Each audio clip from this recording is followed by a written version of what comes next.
โตสัมมาสัมพุทธัสสะนะโมตัสสะภะคะวะโตอะระหะโตสัมมาสัมพุทธัสสะนะโมตัสสะภะคะวะโตอะระหะโตสัมมาสัมพุทธัสสะโอวัฏยานุสาสยะอสัพพะอสัพพาจะนิวาระเยสตังหิโสปิโยโหติอสตังโหติอปิโย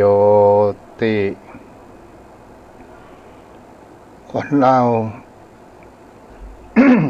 ขออภัยคนเราควรเตือนสติกันควรแนะนำกันและควรห้ามปรามกันจากอกุศลกรรมคนที่ทำเช่นนั้นย่อมเป็นที่รักของคนดีแต่ไม่เป็นที่รักของคนไม่ดีขอยกมือ10 นิ้วขอถวายนอบน้อมวันตาน้อมระลึกถึงยังพระผู้มีพระภาคเจ้าพระองค์นั้นผู้ไกลจากกิเลสตรัสรู้ชอบได้โดยพระองค์เองและขอถวายความเคารพนอบน้อมไหวสามายังครูบาอาจารย์พระเถระเจ้าพระภิกษุสงฆ์สามเณรโยมพ่อโยมแม่ท่านผู้ฟังรับฟัง วันนี้คงจะมีความแปลกใจหน่อยหนึ่งในการขึ้นบทนอบน้อมของระลึกถึงยังองค์พระศาสดาสมเด็จพ่อของหมู่เฮาโยมพ่อโยมแม่แห่บักกี่วันก็ใกล้เข้าพรรษาโยมพ่อโยมแม่ที่ได้เป็นเจ้าภาพไฟฟ้าพลังงานแสงอาทิตย์ตอนนี้ก็ครบจำนวนที่โยมพ่อโยมแม่นั้นได้ให้หอมกันแล้วก็ขออนุโมทนากับโยมพ่อโยมแม่ที่ผู้อุปถัมภ์อุปถากอย่างศาสนาขององค์สมเด็จพระสัมมาสัมพุทธเจ้าและอุปถัมภ์อุปถากอย่างตนตัวของตัวเจ้าของอาตมาที่ก่อนเข้าพรรษาก็ได้ถวายจตุปัจจัยในการใจตามเจตนาก็อยู่ในช่วงโควิดโยมพ่อโยมแม่บางท่านบางคนนั้นก็มีความเป็นห่วงก็หลายอย่างหลายประการด้วยกันก็ขออนุโมทนาบุญตัวเด้อจะเป็นทางที่เจ้าภาพได้ให้หอมไฟพลังงานแสงอาทิตย์ส่องหนทางขอให้โยมพ่อโยมแม่นั้นได้รับพระอานิสงส์ปราศจากปัญหาแก้ไขปัญหาชีวิตให้มีความรู้ร่วงและเป็นแสงสว่างแห่งปัญญาบังเกิด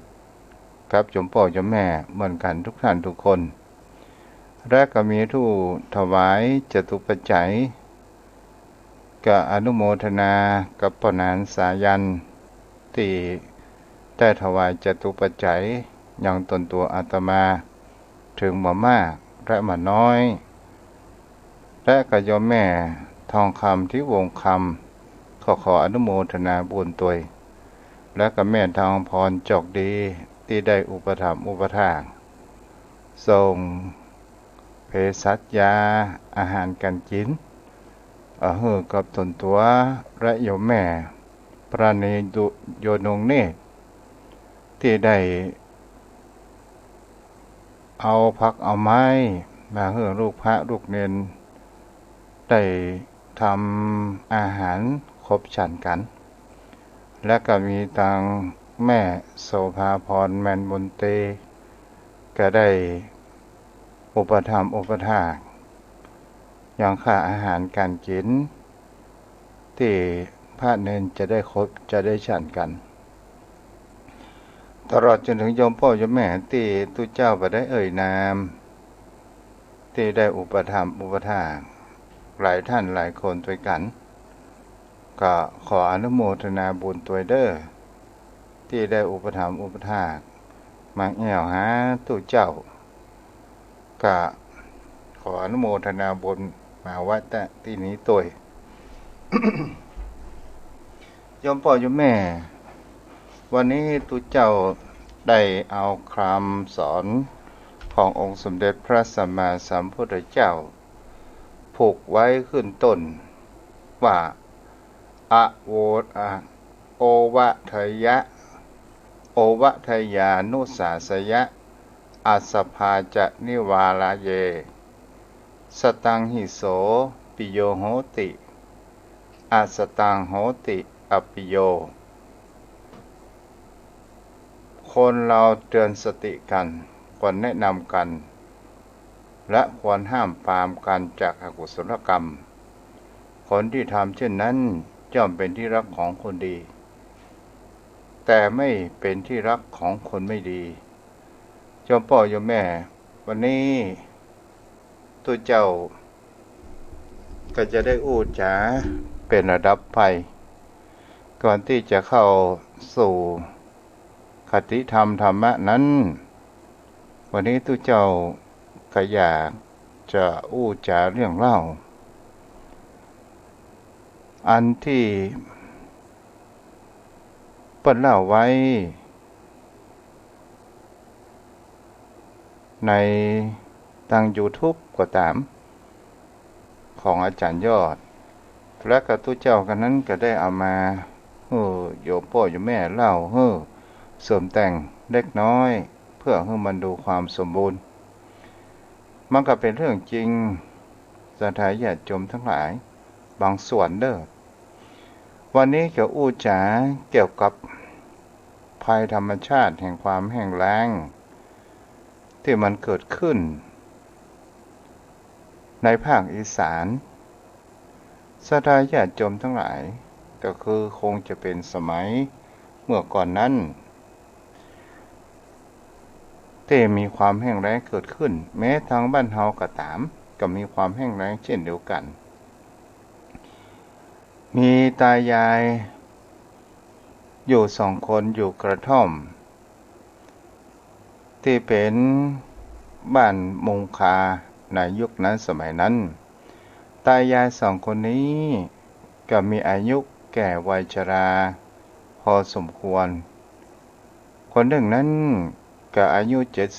78แถมคนหนึ่งนั้นอายุ75คนเฒ่าผู้ชายนั้นมีอายุ78 ปีมีนามชื่อว่าตาเหม็นแล้วภรรยามีชื่อเขาว่ายายหมา2 คนนี้ศรัทธาญาติโยมทั้งหลายก็ได้ความที่ว่าเป็นคนอาภัพมีความยากจนแล้วก็บ่สามารถที่จะไปทำการทำงานอย่างได้มากนักแต่ก็มีภาระกำลังที่มีความแข็งแรงอยู่แต่บังเอิญก็มีหลานคนหนึ่งก็บ่สามารถที่จะทนสภาพความแห้งแล้งเกิดขึ้นได้ผู้คนเมื่อความทนสภาพแห่งความแห้งแล้งนั้นบ่ได้ก็จะต้องเข้าเมืองเข้ากรุงเทพกรุงนาเพื่อที่จะหาเงินหาทองศรัทธาญาติโยมทั้งหลายตายาย2 คนนี้ประทังชีวิตอดกินพ่องบ่ได้กินพ่องแต่ก็ประทังชีวิตด้วยการที่ได้ต้มหัวมันกินกับข้าวต่างๆเมื่อเอาชีวิตรอดไปวันๆเกิดขึ้นและกับหลานสุดที่รักของตายายนี้ที่ได้เลี้ยงตั้งแต่น้อยก็ไปทำการทำงานที่กรุงเทพเดือนไหนก็ส่งเงินให้ตายายนั้นใช้เดือนละ 2,000 บาท แต่มันก็บ่สามารถที่จะยังชีพให้ตลอดถึงเดือนนั้นได้วันหนึ่งศรัทธาญาติโยมทั้งหลายตาเหม็นก็ได้ออกจากบ้านเพื่อที่จะไปเสาะหาอาหารการกินสัตว์ทั้งหลายที่เกิดความแห้งแล้งก็ได้หลบซ่อนตนตัวอยู่ในดินจะเป็นหอยจะเป็นปูจะเป็นกบอะไรอย่างก็ตามตาเหม็นนี้ก็ไปแอวห้วยหรือว่าห้องน้ำเหมืองที่เคยมีน้ำตอนนี้มันปราศจากแห่งความน้ำไปแล้วมีแต่ความแห้งแล้งตาเหม็นนี้ก็มีความนึกภาพว่าจะไปขุดหอยขมเพื่อที่จะเอามาแกงกินก็ได้เดินผ่านแดดโดยความร้อนต่างๆแล้วก็ไปอยู่สู่ห้องน้ำก็หันได้ว่าที่ห้องน้ำตาเหม็นก็หันมีแต่หอยคนหาหอยกันหากบหาปูกันที่มันหลบซ่อนอยู่ในใต้ดินเลยมาหันมีอะไรอย่างสักอย่างพยายามหาแต่หาไม่เจอตาเหม็นก็ได้มานั่งรอพักใต้ต้นไม้แล้วก็มีลมเย็นๆเกิดขึ้นบางเอิญก็คิดถึงหลานของตัวเองที่ตัวเองนั้นได้เลี้ยงฟักมาอยู่พอสมควรนานๆครั้งหลานของตัวเองนั้นจะมาเยี่ยมเยียนแต่ชีวิตอยู่กับยายหมาซึ่งเป็นคู่ชีวิตอย่างแท้จริงฝากพี่ฝากไข่กันก็ได้ไปนึกถึงแกงผักขี้เหล็กเมื่อแต่เจ้าโอ้ศรัทธาญาติโยมก็คงจะไปกินแกงผักขี้เหล็กแหมแล้วก็เลยได้เดินผ่านมาศรัทธาญาติโยมทั้งหลายบางคนก็มีละอ่อนในบ้านนั้นมาขายกบยายหมานี้ก็มีความคิดว่าเขาเอาอย่างมาขายก็มีคนบอกว่าเอากบมาขายยายจะเอาก็ยายก็บอกว่ากบไปได้ที่ไหนมาแล้วยายนั้นก็พอออกว่ากบนั้นกบเลี้ยงกับกบธรรมชาติมันมีความแตกต่างกันกบเลี้ยงนั้นมันจะตัวใหญ่กบธรรมชาตินั้นมันจะดูผิวค้ำแน่นหมอขาวเท่าใดยายก็อยากจะนึกว่าอยากจะได้เอามาต้มยำสักกำแล้วก็ถามว่าจับลูกเอ๋ยแล้วขายอย่างไรกันเนี่ยขายกิโล100 2 ตัวเนี่ยขายให้ยายถูกๆ2 ตัว100ศรัทธาญาติโยมทั้งหลายยายอยากจะคิดมีอยากจะกินเช่นเดียวกันก็ได้เอามือนั้นไปล้วงกระเป๋าเสื้อของห้อยมีตังค์เหลืออยู่40อีน้อยเขาขายกบถึง100ก็เลยมีการแก้ว่าบักกินบักเกินมันละก็ได้อู้ไปว่ามาเอาเตื้อเด้อแต่ว่าเนี่ยตาเหม็นก็เอามาตวงกินก็หากินไป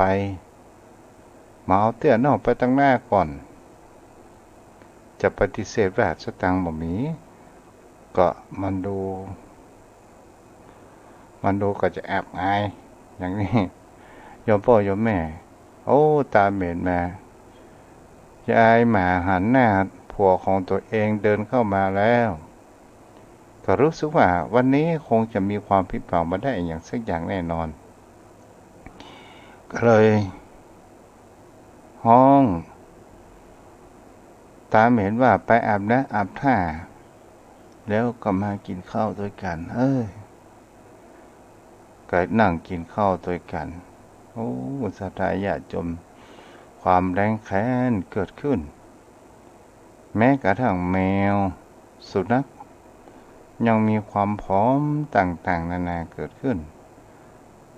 โจรแมวนั้นกินข้าวบ่อยากจะกินข้าวก็เพราะว่ามันมีแค่ข้าวมันมามีของกินที่จะข่าวๆให้กับแมวนั้นได้กินโอ้ศรัทธาญาติโยมทั้งหลายอิ่มพอให้พอดีตาเมนนั้นก็ได้ยินเสียงปวดใจห้องโอ้ตายายอยู่ก็ว่าจะได้โอ้ว่าเดี๋ยวเนี่ยแต่เจ้าไปซอดป่าได้ป่าเนี่ยตาเอาก่อจะขายให้ถูกๆถ้าได้โอ้เอาแล้วผมเอา80นะโอ้สตางค์กลับไปพอตาเมนกังเร็วไปพอหน้ากับใจหมาหูแล้วว่ายายหมาคงบ่มีสตางค์แน่นอนก็เลยออกไปว่าโอ้อันนี้ป่าน้ำห้วยก็ว่าป่าเลี้ยงป่าเลี้ยงตาวันเดียวนี้สมัยวันเดียวนี้ป่าน้ำห้วยอย่างก็บ่มีละความแห้งแล้งจะเอาป่าที่ไหนมามันก็ต้องเลี้ยงก็เลยบอกว่าป่าเลี้ยงเฮาบ่กินไปเถอะวันแต่ว่าก็เอามาตำน้ำพริก1 ตัวละปัจจัยคนนั้นที่มาขายปลากับเดินจากไปโดยความผิดหวังพอเวลาพบค่ำก็มีละอ่อนมาขายขนมยอดไส้ศรัทธาญาติโยมทั้งหลายก็ได้ยินเสียงละอ่อนตายายเอาขนมสดไส้กับขนมหวานก็ยายมาก็ถามว่าขายอย่างใดเอาละเจ้าเอาสาวเดียวศรัทธาญาติโยมทั้งหลายยายมานั้นก็มีสตางค์อยู่40จะซื้อก็ขอสตางค์เสี่ยงก็เลยบอกว่าตากับยายปฏิบัติตามคุณหมอบอกว่าบัดนี้กินหวานบัดได้กินละอีน้อยเฮ้ยเอาไปขายทางหน้าเด้อศรัทธาญาติโยมเมื่อตายายนั้นได้อี้ละอ่อนนั้นก็มีความผิดหวังก้มหน้าจากไปและบังเอิญตาเหม็นนั้นก็ได้ปันบุหรี่ขี้โยสูบบุหรี่อย่างสบายอารมณ์ก็มีความนึกคิดว่าทำไมมันแห้งแล้งอาหารการกินก็ซ้อหายากหาทุกข์หายากแล้วยายหมานั้นก็มีความรักสัตว์เช่นเดียวกันก็ยังเอาข้าวคลุกกับน้ำหาหรือว่าน้ำปลาร้าเอาให้สุนัขกินก็ได้นั่งสงบพ่อสุนัขชื่อว่าแดงและก็นั่งพ่อลูกมันตัวก็หูความคิดของยายหมาจะมีความคิดอย่างใดก็บอกก็หันตาเหม็นนั้นเข้ามาเลวพ่อเมียของตัวเองนั่งพ่อสุนัขนึกว่าเมียนั้นมีความคิดอย่างดีๆก็โดยไปที่นั่งฉายายจะเนี่ยอย่างได้นั่งจากกันตาตอนนี้เนี่ยเฮาก็บ่มีอย่างกินเฮาทำมาค้าขายอย่างยายตอนนี้มันก็เงินทองมันก็เข็มมันก็ฟืด บัดเดี๋ยวนี้เราจะทำอาหารขายนะเราจะได้มีสตางค์พ่องและจะเอาทุนที่ไหนไปซื้อแล้วยายจะทำอะไรอย่างโอ้ยายมากับพันพ่อจ้องหมาโอ้ฮะบัดเดี๋ยวนี้ยายจะแกงอ้อมมาขายกะภรรยาก็งอกหัวโอ้ตาเหม็นก็บอกว่าโอ้บัดดีมันบัดดีเลิกโรมแห่งความคิดเถียมันเปรียบเบียนสัตว์มาหูกาโอ้ยายก็ได้พูนสติโอ้อ่านก็บ่เป็นอะหยังเฮาก็อดกันกินไปตามภาษาเท่าที่เฮามีอยู่น้อตาน้อเรื่องนี้ก็ได้จบลงศรัทธาญาติโยมนี้ก็คือความเรื่องเล่าว่าคู่แท้แห่งชีวิตที่เฮาคนนั้นฝากฝีฝากไข่ไว้ซึ่งกันและกันและก็เป็นคู่แห่งการเตือนสติกันเป็นสิ่งที่เราจะหันได้ว่านี่ก็คือชีวิตของผู้คนเฮานั้นมันก็มีหลากหลายเรื่องราวต่างๆนานาเกิดขึ้นวันนี้ทุกเจ้าจะอู้แห่งเขาว่าคนมีน้ำใจซึ่งได้ยกสุภาษิตได้ขึ้นเบื้องต้นว่าคนมีน้ำใจก็หมายถึงคนที่เตือนสติเตือนสติเฮาและแนะนำและห้ามปรามบ่ให้เฮานั้นไปตกอยู่ในทางที่บดีหรือว่าหลงทางนั่นเอง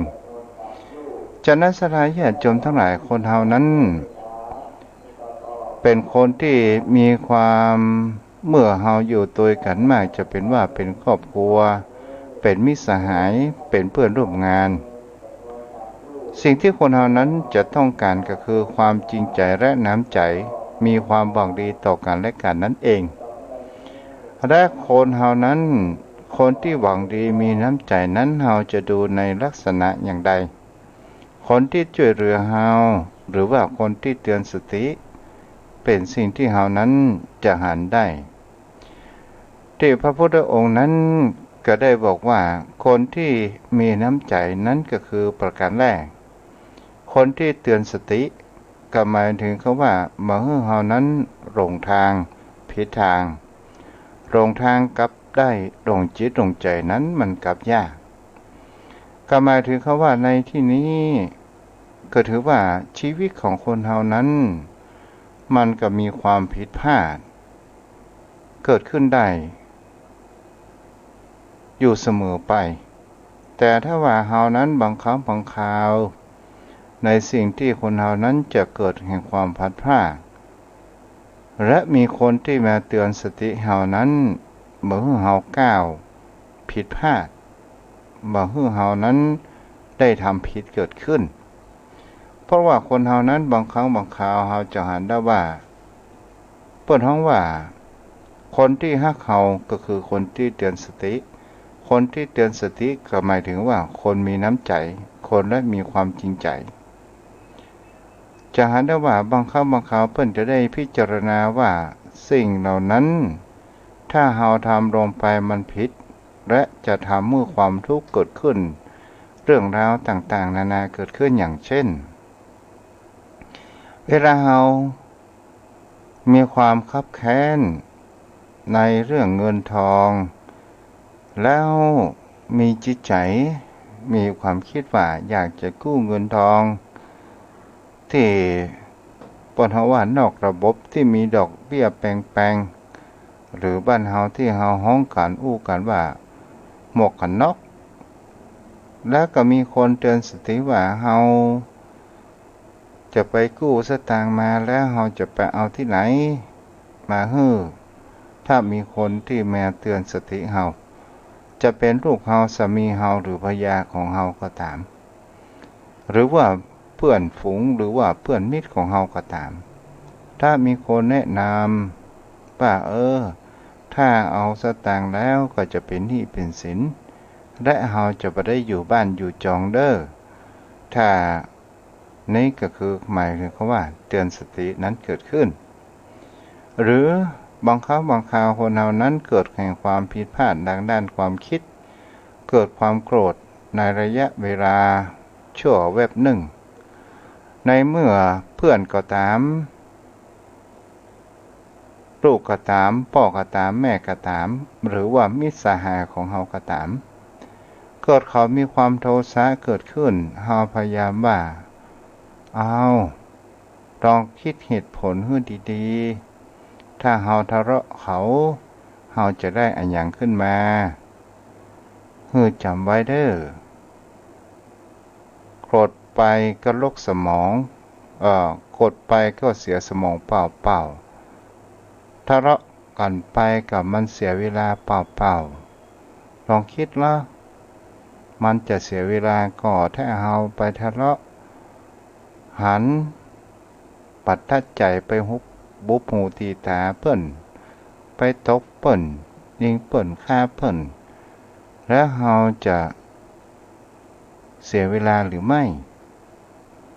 ที่เราจะเอาเวลานี้ไปทำมาหากินตัวรองพอล้ออย่างนี้เป็นต้นหรือว่าเธอลองพิจารณาดูล้อนี่ก็คือหมายถึงเขาว่าเฮานั้นก็เป็นแสงสว่างเหมือนดังพระอาทิตย์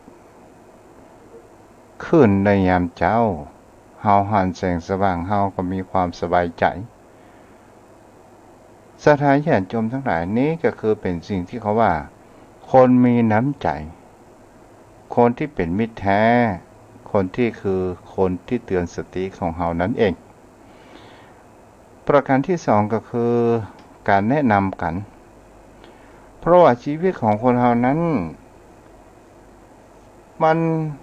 เป็นอย่างมาตั้งแต่เกิดชมพ่อชมแม่คนเฮานั้นมาศึกษาลองผิดลองถูกตั้งแต่เล็กแต่น้อยจนเกิดแห่งความว่าสัญญาคือความจดจำได้หมายรู้เกิดขึ้นแล้วถ้าคนเฮานั้นถ้าเฮาเป็นคนที่มีความแนะนำหันเพื่อนที่ทำอันหยังยังบ่เป็นเตื้อหรือว่ามีมาทำค้าขายเขายังขายบ่เป็นเตื้อและเอาเขามามาจ่าขายครัวอย่างไรจะได้ขายอาหารตามสั่งอย่างใดก็ได้ยังจะแยะอย่างใดดีเมื่อเรามีความรู้ทางด้านอาหารการกินเราก็คอยแนะนำในสูตรนี้เด้อใส่นี้เด้อหรือว่ามีคนว่ามาถามว่าอยากจะทำอาหารการกินคือสามีคือลูกได้กินแต่ทำบัดจ้างเจ้าบัดจ้างป้าช่วยสอนกำได้ก่อใส่อย่างพ่องเมื่อเราหันประการเช่นนี้เราก็ควรที่จะมีความแนะนำเกิดขึ้นและบางครั้งบางคราวเขาเกิดมีความกันในจิตใจของเขามีแต่ความเร่าร้อนบ่สบายใจและมีมรสุมปัญหาชีวิตเข้ามาเราก็ควรแนะนำว่าตั้งสติก่อนแล้วลองตั้งจิตตั้งใจพิจารณาอย่างดีๆมาฟังธรรมะทางสถานีวิทยุ104.5 วัดฝ่ายหินจะได้มีความคิดต่างๆจะได้หันอันอย่างดีๆจะไปฟังท้อชีวิตของคนเฮานั้นมันหายากถ้าเฮาทำอันอย่างไปคนต่างหลังเป็นอย่างใดพ้องเฮาอย่าฟังท้อวันนี้เฮามืดมนวันพรุ่งนี้เฮาอาจจะมีแสงสว่างมีสิ่งดีๆเข้ามาได้มันไหว้พระสวดมนต์แผ่เมตตาเด้อและกับสิ่งบดีมันจะกลับกลายเป็นดีอย่างนี้เป็นต้นนี่ก็คือคนที่มีน้ำใจก็คือแนะนำในทางที่ถูกต้องนั่นเองก็คือหมายถึงเขาว่าบ่เขานั้นตกไปในทางที่เสื่อมหรือว่า ความคิดเห็นของของที่ได้คนที่มีความมืดมนเราได้แนะนำเขาจะได้แสงสว่างแห่งปัญญาเกิดขึ้นอ๋อจริง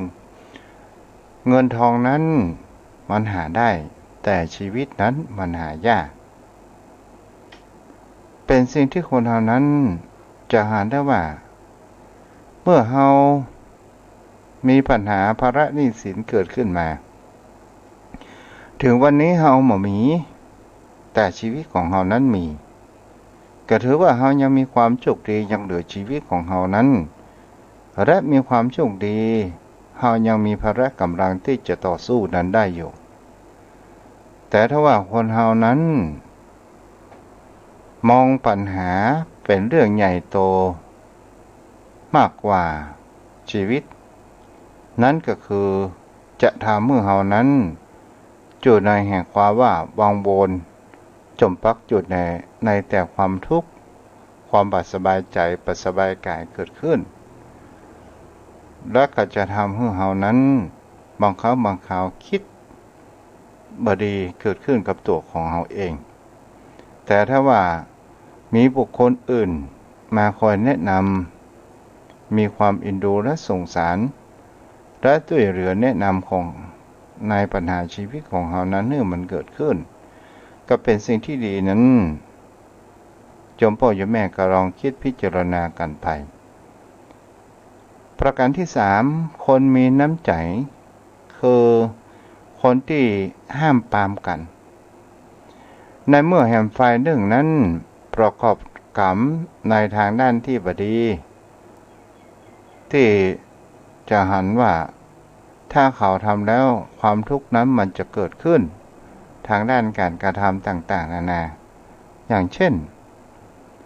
เขามีอาชีพในการที่ทำมาค้าขายในการฆ่าสัตว์เบียดเบียนสัตว์เฮาก็ควรจะแนะนำว่าในเมื่อเฮาเลี่ยงในอาชีพนี้บ่ได้เฮาก็ควรที่จะไปประพฤติปฏิบัติธรรมหมั่นแผ่เมตตาโดยเด้อหรือบางครั้งบางคราวเฮาห้ามปรามถ้าเป็นคนลักขโมยถ้าเฮาเป็นเพื่อนที่แนะนำห้ามปรามที่ดีจะไปแยะเด้อมันเป็นบาปเป็นกรรมเป็นเรื่องสิ่งที่แท้จริงเหมือนกับเรื่องที่ทุกเจ้าจะอู้ไปนี้มียายกับหลานจุกคนหนึ่งยายนั้นเป็นคนที่บ่ชอบทานเนื้องัวเนื้อควายศรัทธาญาติโยมทั้งหลายหลานก็มีความสงสัยทำไมยายถึงบ่ทานเนื้องัวเนื้อควายยายก็นั่งอู้นั่งจ๋าว่ามันเป็นสิ่งที่บ่ดีเหตุผลที่ยายนั้นบ่กินจะเล่าให้หลานฟังมีในหมู่บ้านของเฮาเนี่ยมีครอบครัวหนึ่งครอบครัวนี้เป็นครอบครัวที่มีฐานะมาก่อนมีวันหนึ่งลูกบ่าวจะได้บวชตามประเพณีเพื่อทดทุนคุณพ่อแม่และเขาได้ล้มงัวโดยการที่เขานั้นได้เอางัวได้มาจากการยึดของผู้ที่มากู้หนี้หรือว่ามายืมแต่บ่มีเงินฮื้อขี้ดอกบ่มีเงินที่จะใช้คืนเขาไปยึดงัวมา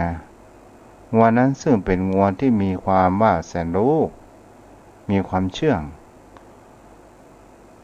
ก็ได้ให้ลูกน้องไปเอางัวมาแล้วก็เข้ากลาง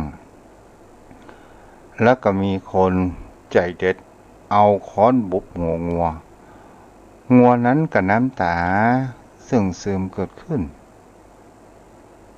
ทุกชีวิตมันก็มีความรักตัวเอง รักชั่วกลัวตายเหมือนกันทุกชีวิตแล้วลูกของตัวเองนั้นเพื่อจะได้บวชก็ได้เอาเนื้องัวอย่างกันมากินต่างๆนานาสุขสำราญกันในงานบวชแต่ลูกนั้นบวชบ่กี่วันก็ได้สึกขาลาเพศออกมาศรัทธาญาติโยมทั้งหลายกรรมอยู่ที่เจตนาแห่งความแรงกล้าในเมื่อคำว่าสัตว์ใหญ่คนที่เอาค้อนบุบหัวงัวซึ่งเป็นลูกน้องของพ่อแล้วหันงัวป่าตายพ่อก็สั่งบุบแถมพ่อของคนที่บวชนั้นได้รับผลแห่งกรรมในระยะเวลาห่างจากการบวชเพียงแค่ปีเดียวเท่านั้นได้รับผลแห่งกรรมว่าหันงัวตัวนั้นตอนรับฝันหันว่างัวจะมาควิดอยู่เสมอไปจนเกิดแห่งความว่าโรคประสาทเกิดแห่งความกลัวคนอื่นนั้นมาหันแต่ตัวเองนั้นหันว่าวิญญาณงัวจะมาเอาชีวิตของเขาแล้วเกิดแห่งความบ้านเฮาของเฮาว่าโรคประสาทกินหัวก็ล่นเพื่อที่จะล่นหนีงัวในภาพที่เป็นภาพดวงตาหรือว่าภาพวิญญาณก็ว่าได้ล่นไปสุดค่อยสุดท้ายเขายับมาใส่เชือกกันแล้วก็บ่สามารถที่จะอยู่ได้แล้วเขาก็เอาโซ่ใส่ข้อแข้งล่ามและก็เป็นสิ่งที่จะหันได้ว่าแกก็บอกว่ากลัวแล้วสุดท้ายศรัทธาญาติโยมทั้งหลายคนคนนี้ก็ได้ตายไปได้ตายลงไปเกิดขึ้นเราจะเห็นได้ว่านี้ก็คือกรรมเวรนั้นมันเป็นสิ่งที่มีจริงเกิดขึ้นแล้วลูกตัวเองที่เคยบวชก็ได้รับผลแห่งกรรมเช่นเดียวกันหากพ่อของตัวเองเป็นเช่นนั้นก็มีความคิดที่จะกลับไปบวชครั้งที่สองก็เข้าไปบวชครั้งที่สองตอนนี้ก็อยู่เมืองแห่งน้อยหนึ่งอยู่ประมาณสัก2 ปีพอเวลานอนหลับก็หันว่างัวเข้าฝันและอู้จ๋าว่าจำกูได้ก่อก็เลยเกิดแห่งความว่าความหวาดกลัวเกิดขึ้นแล้วก็อยู่ในกินนายบ่ได้ศรัทธาญาติโยมทั้งหลายก็เลยหนีไปบวชเมื่อซิกออกมาแล้วก็นึกว่ามันจะหายไปมันก็มาหายไปงัวก็ยังมาเข้าฝันว่าจำได้ก่องัวอู้ได้จำได้ก่อศรัทธาญาติโยมทั้งหลายลูกตัวเองนั้นก็เกิดเปิ้นฮ้องว่าเกิดแห่งได้รับกรรมสุดท้ายทรัพย์สินเงินทองต่างๆนานาที่พ่อของตัวเองนั้นเป็นคนมีฐานะก็มาหายสิ้นลูกก็ต้องตายไป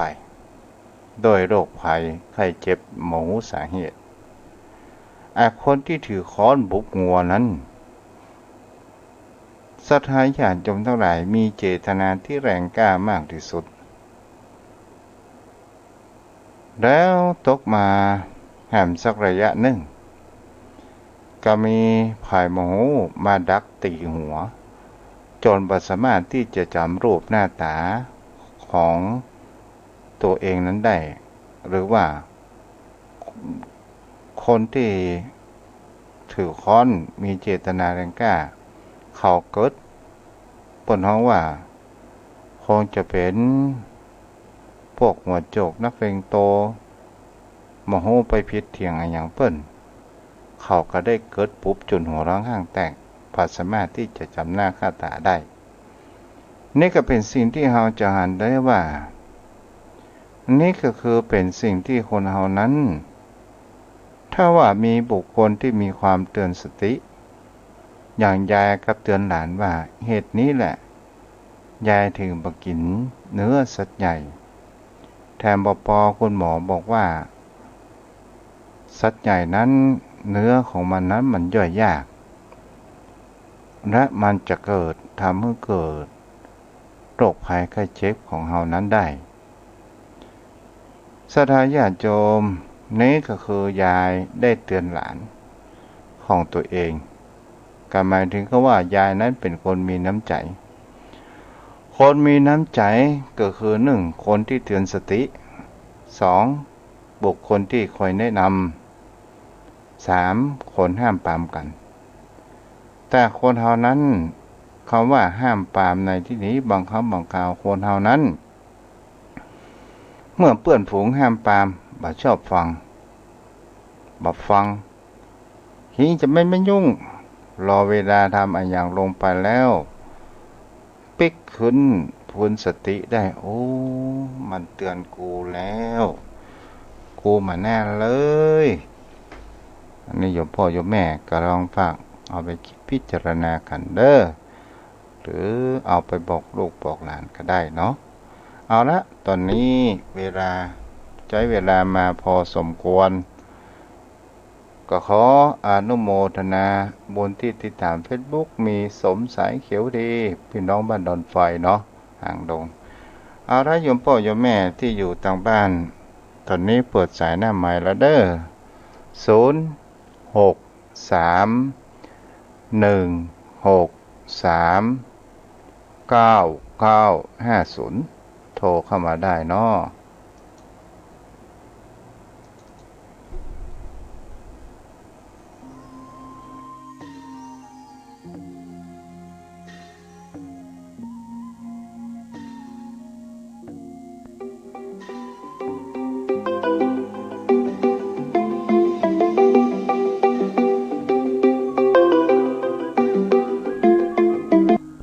เจริญพรวัดการหลวงพ่อผมฟังโมกครับพุทธญาณจ้าหลวงพ่อพระอาจารย์เกศครับไว้สาครับโอ้ยม่วนดีจังเลยครับจ้าโอ้ยาวเลยคุยแล้วยาวเลยหนานสายยันเดี๋ยวก็ทงมาเนาะจ้ามันอู้กันหนานสายยันนะเขาท่าดีกันจ้าหลวงพ่อประเรียนเท่าไหร่อะขออภัยครับประโยค3จ้ะประโยค3เหรอโอ้แล้วมาหาวัดช้างคำ7 8 9แล้วมั้ง8มั้งจ้ะ8ยังไม่ได้9นะก็เคยไปอยู่วัดเฉลิมพระเกียรติอ๋อเราเคยคุยกับแกพักถึงจ้ะพูดถึงอาหารสมัยก่อนนี่ผมไม่ได้เด็กนะครับมันโอ้โหแต่งยากเลยแต่ว่าโยมนะไม่ใช่ผมโอ้ยได้ยินไหมครับได้ยินหลวงพ่อก็แกก็เป็นลูกผู้หญิง3 คนโยมแม่ผมเป็นคนโตแล้วก็คนที่2ก็เป็นคนโยมพ่อก็ขอแต่งงานด้วยโยมคนโตเนี่ยเป็นแม่ผมมันไม่ได้แต่งงานแล้วก็มีคนเล็กก็มีฐานะกับเพื่อนโยมพ่อก็มีฐานะครับแต่แกไปตอนที่มีชีวิตแกก็บวชนานนะหน้าตาสวยเป็นรูปถ่ายที่แกถ่ายเป็นคารวาสมันมีกรรมนั่นหลวงพ่อนะผมนี่ก็เหมือนพ่อด้วยแขกเหมือนพ่อเลยรูปรอหน้าตาดีไม่ได้คุยนะผมสมัยก่อนเหมือนแอนวิสเฟสซอรี่เลยครับสมัยนี้มันหากินยากนะหลวงพ่อนะปี50 ปี60 ปีที่ผ่านมาเนี่ยผมเด็กๆนั้นโยมแม่ก็กินอะไรรู้ไหมหลวงพ่อแกปีกของโคนหลวงพ่อรู้จักก็ไม่รู้จักโยมพ่อหลวงพ่อปีกของโคนเนี่ยที่ว่ามันเอามาทำน้ำพริกนี่แหละโยมแม่แกอยู่นะสมัยก่อนนี่มันหากินยากครับมีกระตัง5 บาทเหมือนเงิน100นะครับแบงค์5 บาทโทมัสนะสีม่วงนะครับพ่อ แหละมันมี5 บาทก็รวยแล้วสมัยนั้นน่ะเดี๋ยวนี้เงินเป็นแสนๆเนี่ยไม่เท่าไหร่นะผมไม่ดูถูกจังนะสมัยก่อนนี้500,000นี่มันเป็นเศรษฐีมหาเศรษฐีแล้วคนที่1มัน500,000อ่ะสมัยผมเด็กๆใบละ10 บาทเขาแบ่งเที่ยวนะเที่ยวละ5แล้วไอ้2 ตัวเดี๋ยวมันได้แค่200เอง3 ตัวมันได้แค่500จ้าครับอนุโมทนาเด้อที่หลวงพ่อได้มาพูดคุยประสบการณ์ในชีวิตเนาะอะไรครับว่าอนุโมทนาขอบคุณที่หลวงพ่อได้สนทนาเล่าประสบการณ์ในชีวิตของหลวงพ่อลำบากครับหลวงพ่อจ้ะก้อนปลายเขาว่าจะสบายมันไม่สบายเลยหลวงพ่อนะธรรมดาของชีวิตสบายจริงเนี้ยแต่น่าจิตใจสบายหรือเปล่าไม่รู้จ้ะธรรมดาของชีวิตจ้ะยังคงเข้าคุยกับหลวงพ่อเนอะจ้าเราจะพัฒการครับจ้าไว้สาครับอ้าวโทรเข้ามาได้เด้อ063-163-9950วันเวลาผ่านไปชีวิตของคนเรานั้นก็ผ่านไปบางวันก็มีความสุขบางวันก็มีความทุกข์เจริญพรไว้สาเจ้าฟังอยู่ในเจ้าหรือกำลังเจริญพรฮะนี่ยังไงจ๊ะฮัลโหลเจริญพรฮัลโหลจ้าเจ้าถ้ายินก่อนแม่โทรมาสักคำเนี่ยแค่คือกันอันนี้แกจ้าท่านให้รีบรับไว้ท่านได้ยินเพลงแล้วตอนนี้ออกล่างใหญ่ๆเนี่ยยังไงเพลงออกเดี๋ยวท่านแม้ว่าแค่คืออันจะคิดตัวก็เลยจ้าก็เลยได้โทรกับแล้วก็รับแต่ฟังอยู่เจ้าวันนี้จ้ารักษาได้แม่เจ้าแม่ประกายพฤกษ์อ้าวโทรเข้ามาได้เด้อ063-163-9950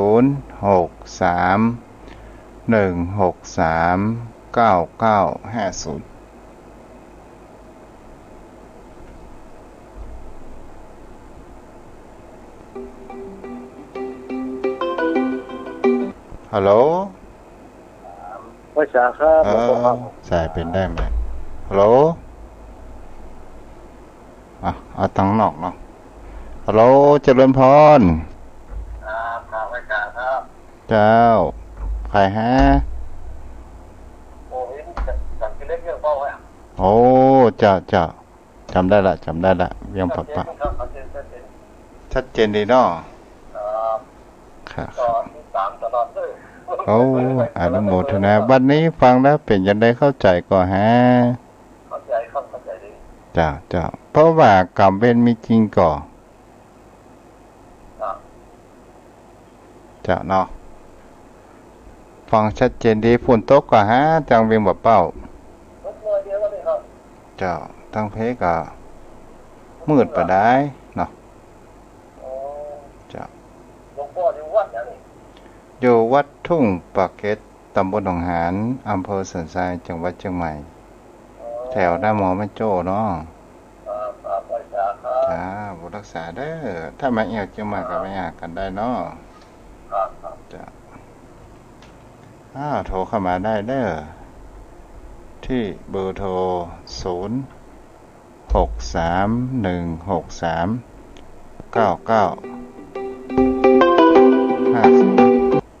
เจริญพรไหว้สาเจ้าแม่อยู่ปะเศร้าเนาะเม็ดทองกี่หมโอ้เม็ดทองเพราะว่า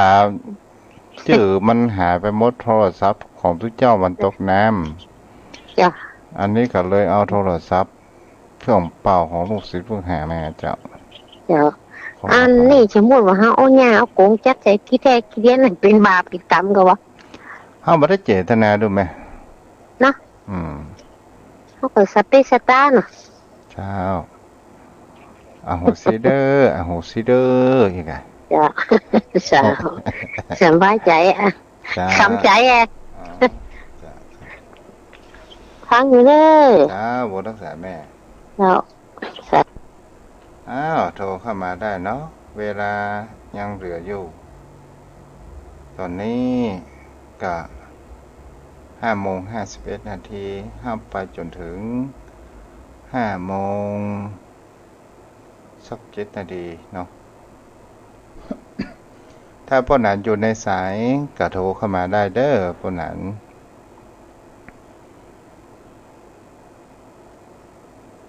0631639950ห้ามบักกี่มื้อบักกี่วันจะเข้าพรรษาแล้วโยมพ่อโยมแม่ปีนี้เข้าพรรษาโควิดเนาะ มาหลายรอบเสียเหลือเกิน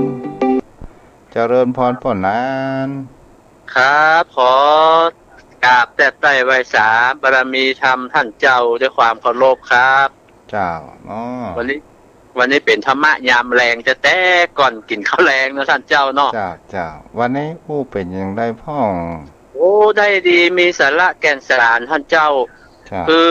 น้ำทำคำสอนพุทธเจ้าเนี่ยนะมันก็แปลกนะท่านเจ้าบอกว่าตนไหนเอามาเทศมาอธิบายปาลบนะมันจึงมีสาระโมดะอันนี้ผมขออุ้งนอกเรื่องนั่นเด้ออันท่านเจ้ามันมีเน้นวัดผมนะตัวเจ้าเปิดการเน้นฝึกอู้นะมันก็จะอู้เรื่องอย่างดีฮะเนาะก็อันอย่างกูอู้ไปเตอร์เป็นอย่างนะในอันนั้นไอธรรมวิภาคนะอย่างหมวด2อู้ไปเตอร์มันกึดใจแล้วมันก็อู้ไม่เจ้าเป็นอันตอบคุณข้าวคุณน้ำวันนี้เน้นมันมีอย่างวันนี้เน้นอย่าเอา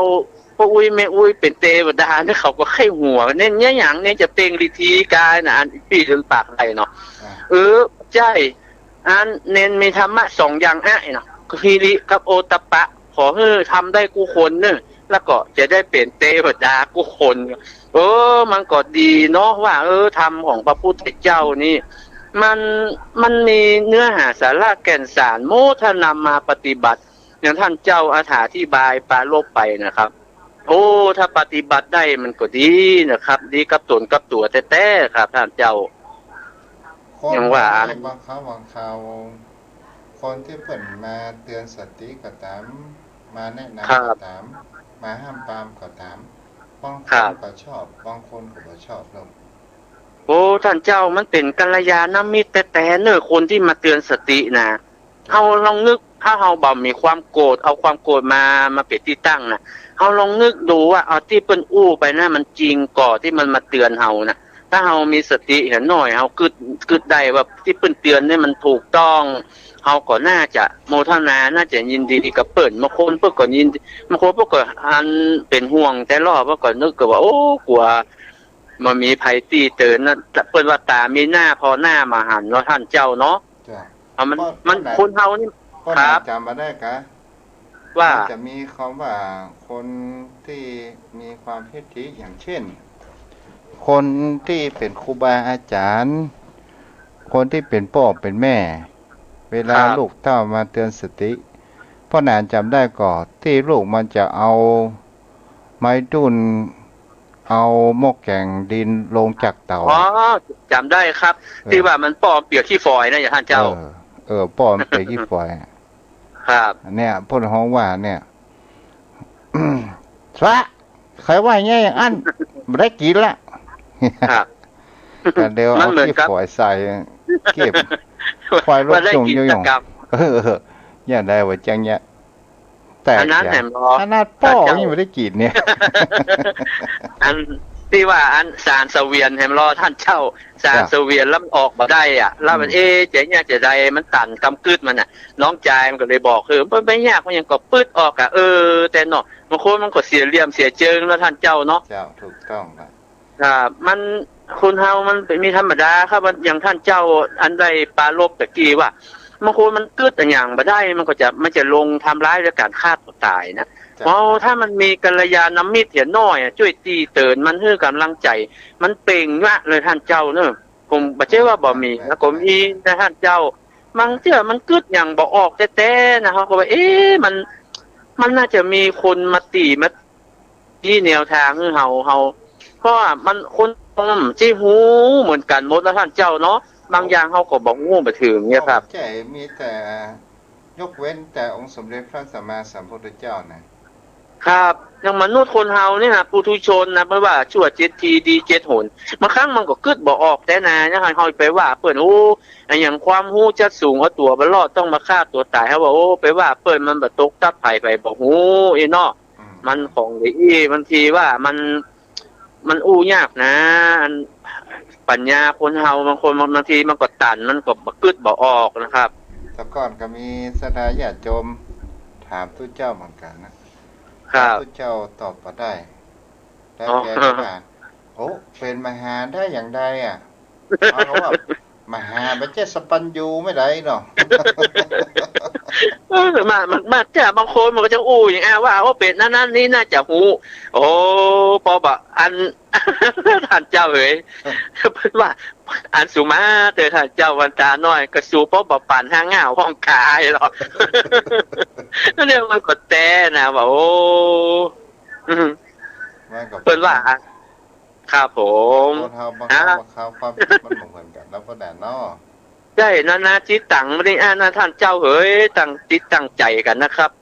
ครับขอแจ้งใต้ไว้สาบารมีธรรมท่านเจ้านะครับกราบไหว้สาครับสาเด้อขอสายทางบ้านสายสุดท้ายหมู่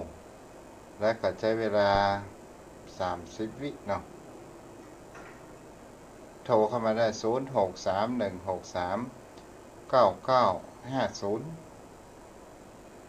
0631639950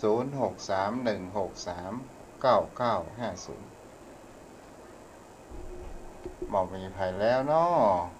เอาละไว้เพียงเท่านี้เด้อวันพุธมาปะกันใหม่เด้อโยมพ่อโยมแม่เนาะวันพุธมาปะกันใหม่วันนี้ขอบุญกิจบุญทานรักษาเด้อขอเจริญพร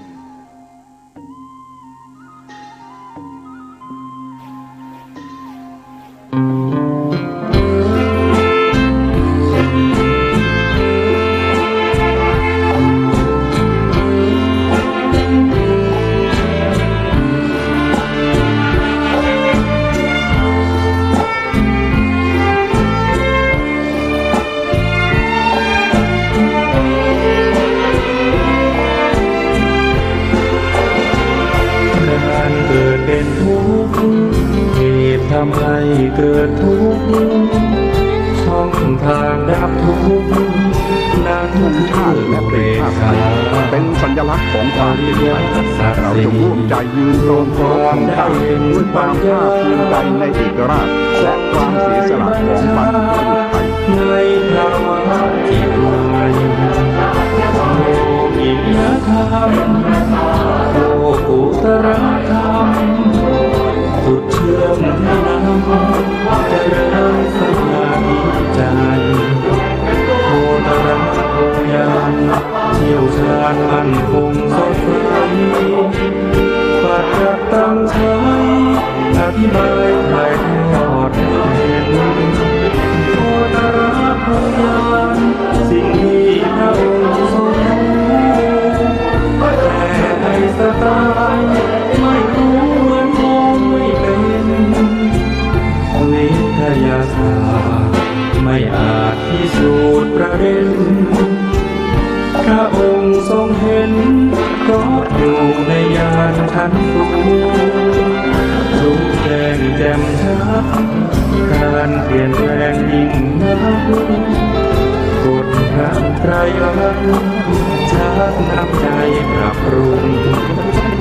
กายนอกกายในแยกได้ปัญญาจะรู้มัคคยานเรื่องรู้เข้าเหตุท่านกำลังติดตามรับฟังสถานีวิทยุกระจายเสียงพระพุทธ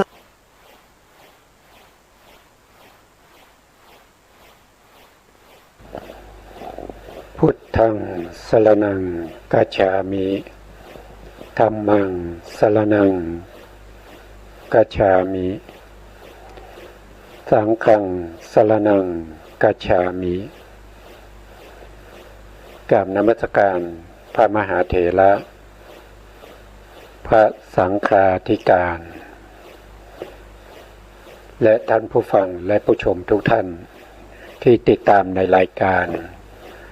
พระไตรปิฎกลอยฟ้าครับวันนี้พอดีมีปัญหาเรื่องเวลานะครับโทษทีเนี่ยมีปัญหาเรื่องของเวลา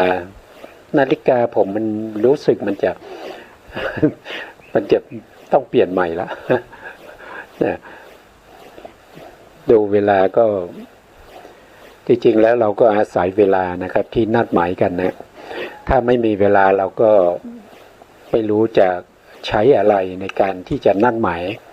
ในการที่จะสื่อสารระหว่างคนที่อยู่ไกลๆนะครับว่าระยะเวลาช่วงนั้นทำนี้ช่วงนี้ทำอย่างนั้นนะครับต้องขออภัย2 วันแล้วนะครับเรื่องของเวลาเดี๋ยวต้องปรับปรุงเรื่องนาฬิกาใหม่นะครับวันนี้เราก็ยังพูดถึงในเรื่องของลัคนาที่จตุกะครั้งที่แล้วเนี่ยเราพูดในเรื่องของลักษณะทั้ง4ของศรัทธาแล้วก็สติไปศรัทธาแล้วก็สติเนี่ย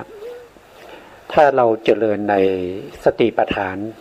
เนี่ยสติปัฏฐานทั้ง4เนี่ยเราก็จะจัดอยู่ในประเภทที่เป็นธรรมานุปัสสนาสติปัฏฐานนะครับศรัทธาเนี่ยศรัทธาสติเอกคตาปัญญาอะไรพวกนี้นะครับวิริยะอย่างเงี้ยก็จะอยู่ในธรรมานุปัสสนาสติปัฏฐานซึ่งเป็นการเห็นธรรมในธรรมพิจารณาธรรมในธรรมตามที่พระพุทธองค์ได้แสดงไว้นะครับแล้วก็วันนี้เราก็ไปไม่ให้เสียเวลาเราก็ไปดูเรื่องของลัคนาที่จตุกะของเอกคตาต่อจากครั้งที่แล้วนะครับครั้งที่แล้วเราพูดถึงเอกคตาของศรัทธาแล้วก็สติไปแล้ววันนี้เรามาต่อในเอกคตานะครับลัคนาที่จตุกะของเอกคตาก็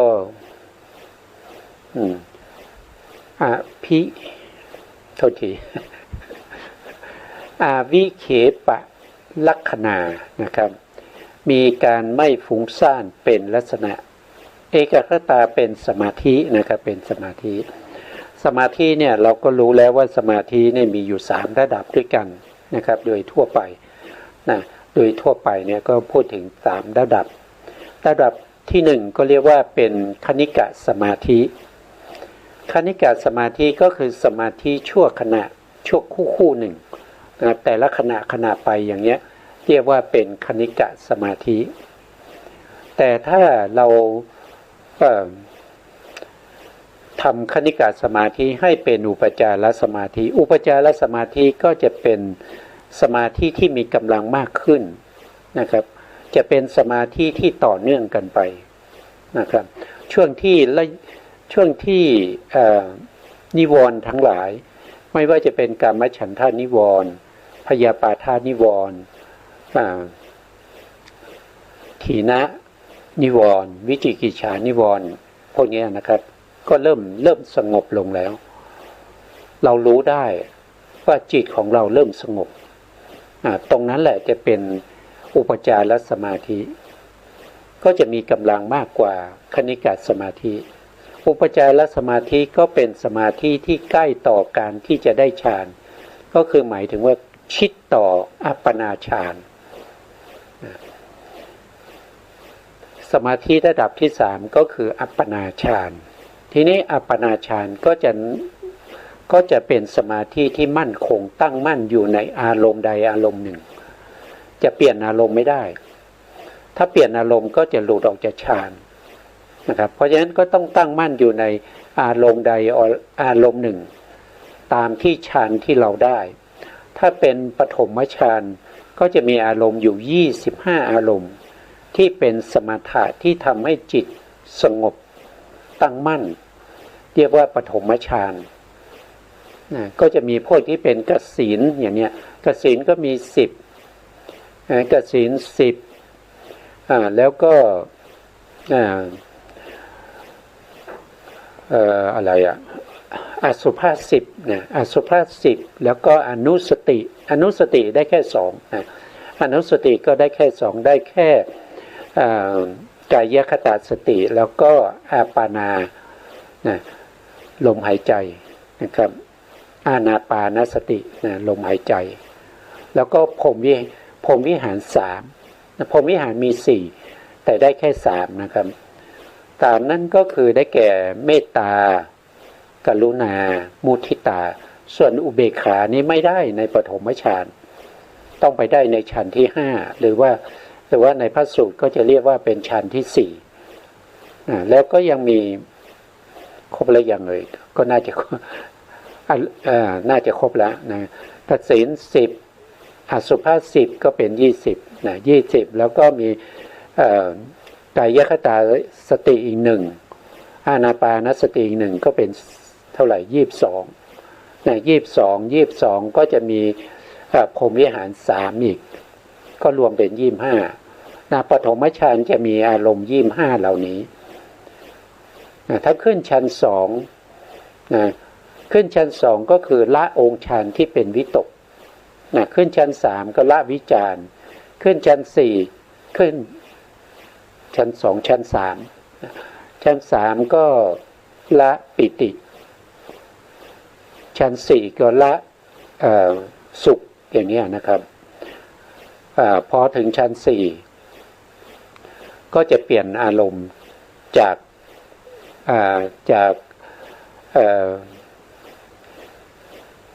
เมตตากรุณามุทิตาเป็นอุเบกขานะครับชั้น4ก็จะเหลืออารมณ์อยู่แค่12นะ12เพราะว่ากายคตาสติเนี่ยได้เฉพาะชั้น1นะครับถ้าชั้น2เนี่ยก็จะได้กสิณ10นะอานาปานสติ1เมตตา1กรุณา1มุทิตา1นะครับก็จะเป็น14นะครับก็จะมี14ชั้น2มี14ชั้น3มี14ถ้าว่าโดยอภิธรรมชั้น4ก็มี14ถ้าชั้น5ก็จะเหลือ12ก็คือเอาพรหมวิหาร3คือเมตตากรุณามุทิตาออกไปแล้วก็เพิ่มมา1ก็คืออุเบกขานี่ก็เป็นเรื่องของเอกคตาเรื่องของสมาธินะสมาธินี่มีลักษณะของความไม่ฟุ้งซ่านอาวิเขปะลักขณาคือความไม่ฟุ้งซ่านเป็นนิวรณ์นะครับเป็นอุทธัจจะนะอุทธัจจะนิวรณ์นะตัวเอกคตานี่เขาจะสงบนะครับเขาเป็นสมาธิที่สงบต้องไม่มีความฟุ้งซ่านเป็นลักษณะกิจของเขานะครับเราก็ไปดูนะสหชาตานังสัมปิทะนะละสานะ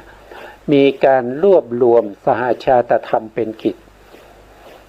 นะรวบรวมสหชาตธรรมนี้ก็คือหมายถึงสภาวธรรมที่เกิดร่วมกันเวลาจิตเกิดขึ้นดวงหนึ่งก็จะมีสัมปยุตธรรมที่เราเรียกว่าเป็นสหชาตธรรมเนี้ยเกิดร่วมกันนะ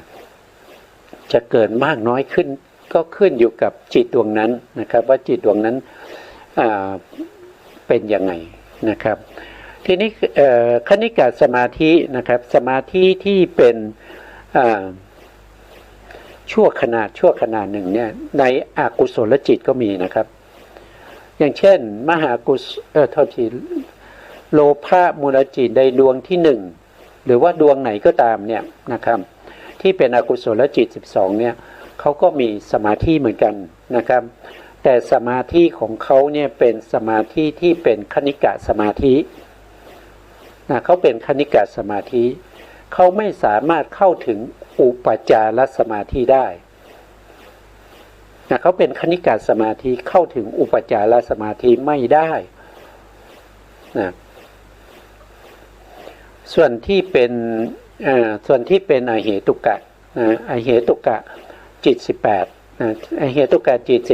18ก็มีสมาธิเหมือนกันก็มีสมาธิเหมือนกันแต่ก็เป็นคณิกะสมาธิเช่นเดียวกันนะครับ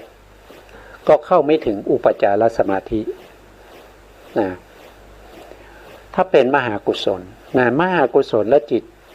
8มหากุศลและจิต8เนี่ยทุกดวงเนี่ยสามารถเข้าถึงโทษทีนะมีอยู่4ดวงเท่านั้นนะครับ4ดวงข้างหน้านี้ที่เป็นญาณสัมปยุตนะครับก็คือมหากุศลดวงที่1ดวงที่2ดวงที่5แล้วก็ดวงที่6นะครับ4ดวงนี้สามารถที่จะเข้าถึงอัปปนาได้สามารถที่เข้าถึงอุปจารสมาธิได้นะครับเข้าถึงอุปจารสมาธิได้เป็นบาตให้เกิดอัปปนาได้แต่ตัวเขาจะเข้าถึงอัปปนาไม่ได้นะถ้าเป็นมหากุศลประเภทที่เป็นญาณวิปยุตญาณวิปยุตเนี่ยก็ได้แค่อุปจารสมาธินะครับอุปจารสมาธินะไม่สามารถเข้าถึงวันนี้ผมเป็นอะไรมหากุศลญาณวิปยุตนี้เป็นเอกคตาที่อยู่ในมหากุศลญาณวิปยุตนี้สามารถที่จะถ้าเป็นวิปยุตเนี่ยได้เฉพาะไม่ใช่อุปจารเป็นคณิกะสมาธินะครับได้แค่คณิกะสมาธิถ้าเป็นญาณสัมปยุตเนี่ยได้ทั้ง3เลยทั้งคณิกะสมาธิแล้วก็อุปจารสมาธิแล้วก็อัปปนาสมาธินะครับได้ทั้ง3เลยนะส่วนมหาวิบากมหาวิบากนี้เป็นผลนะมหาวิบากก็มีคณิกะสมาธิมีคณิกะสมาธิต่อไปเป็นมหากิริยานะครับมหากิริยาก็เช่นเดียวกันนะครับที่เป็นญาณสัมปยุตเนี่ยได้สมาธิ3ระดับไม่ว่าจะเป็นคณิกะสมาธิอุปจารสมาธิแล้วก็เอาเยอะ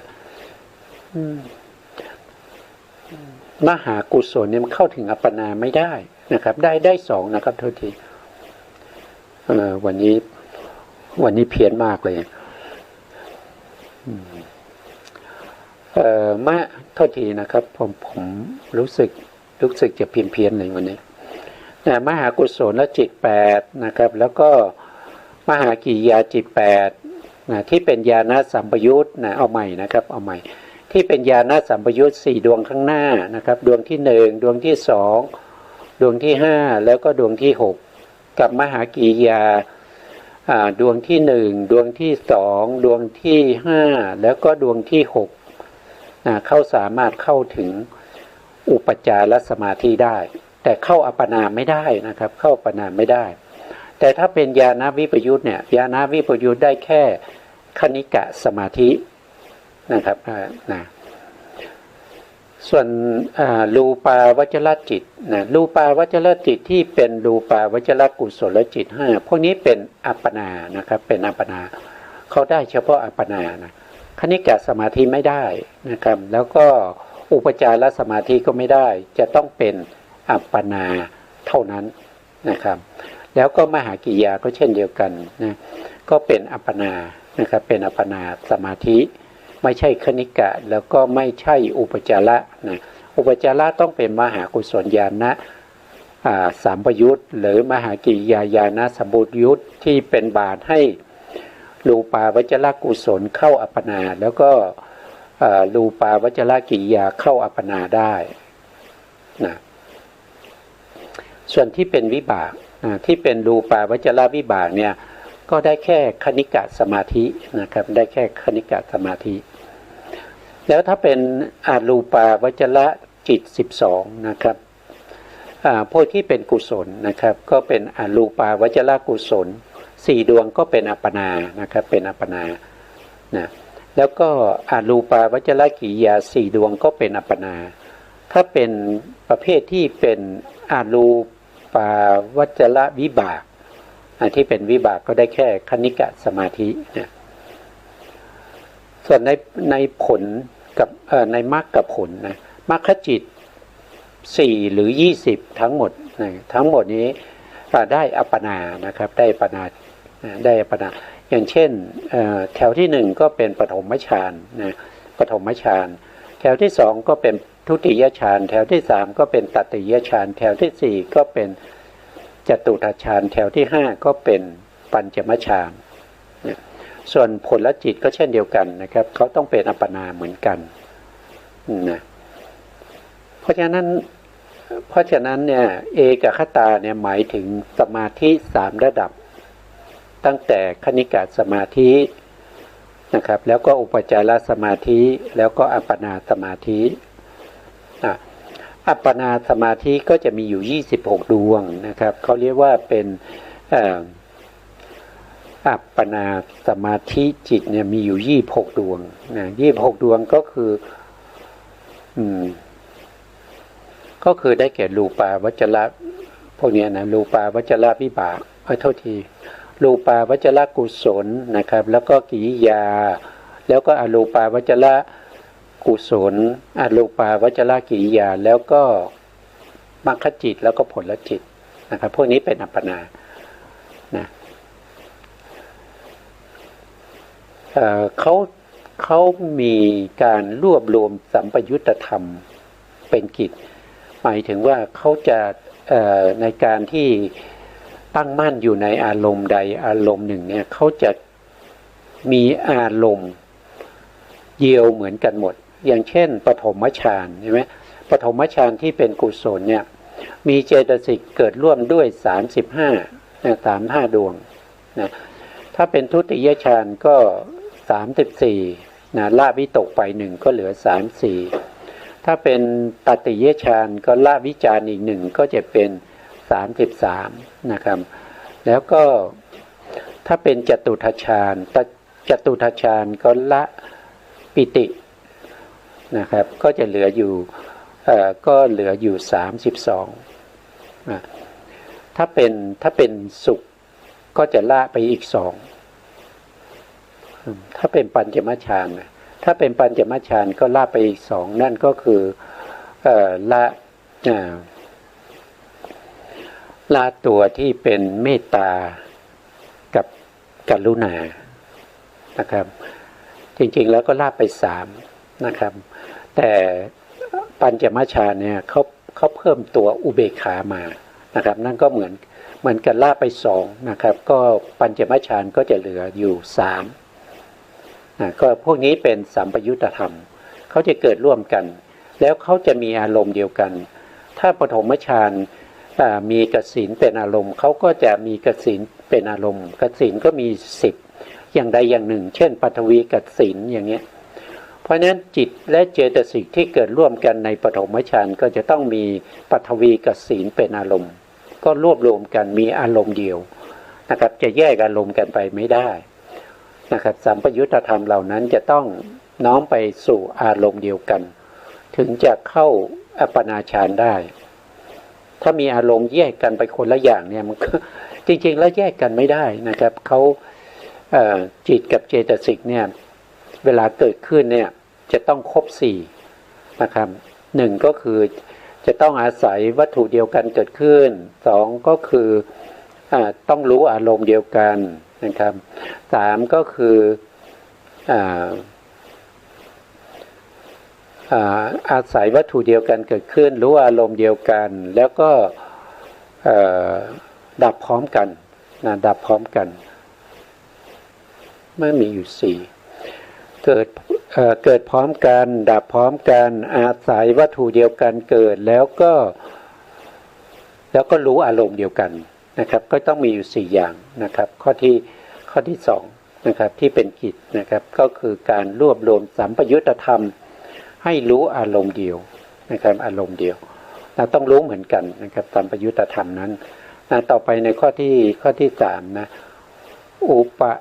สัมมปัจจุปฐานามีความสงบเป็นอาการปรากฏในปัญญาของบัณฑิตทั้งหลาย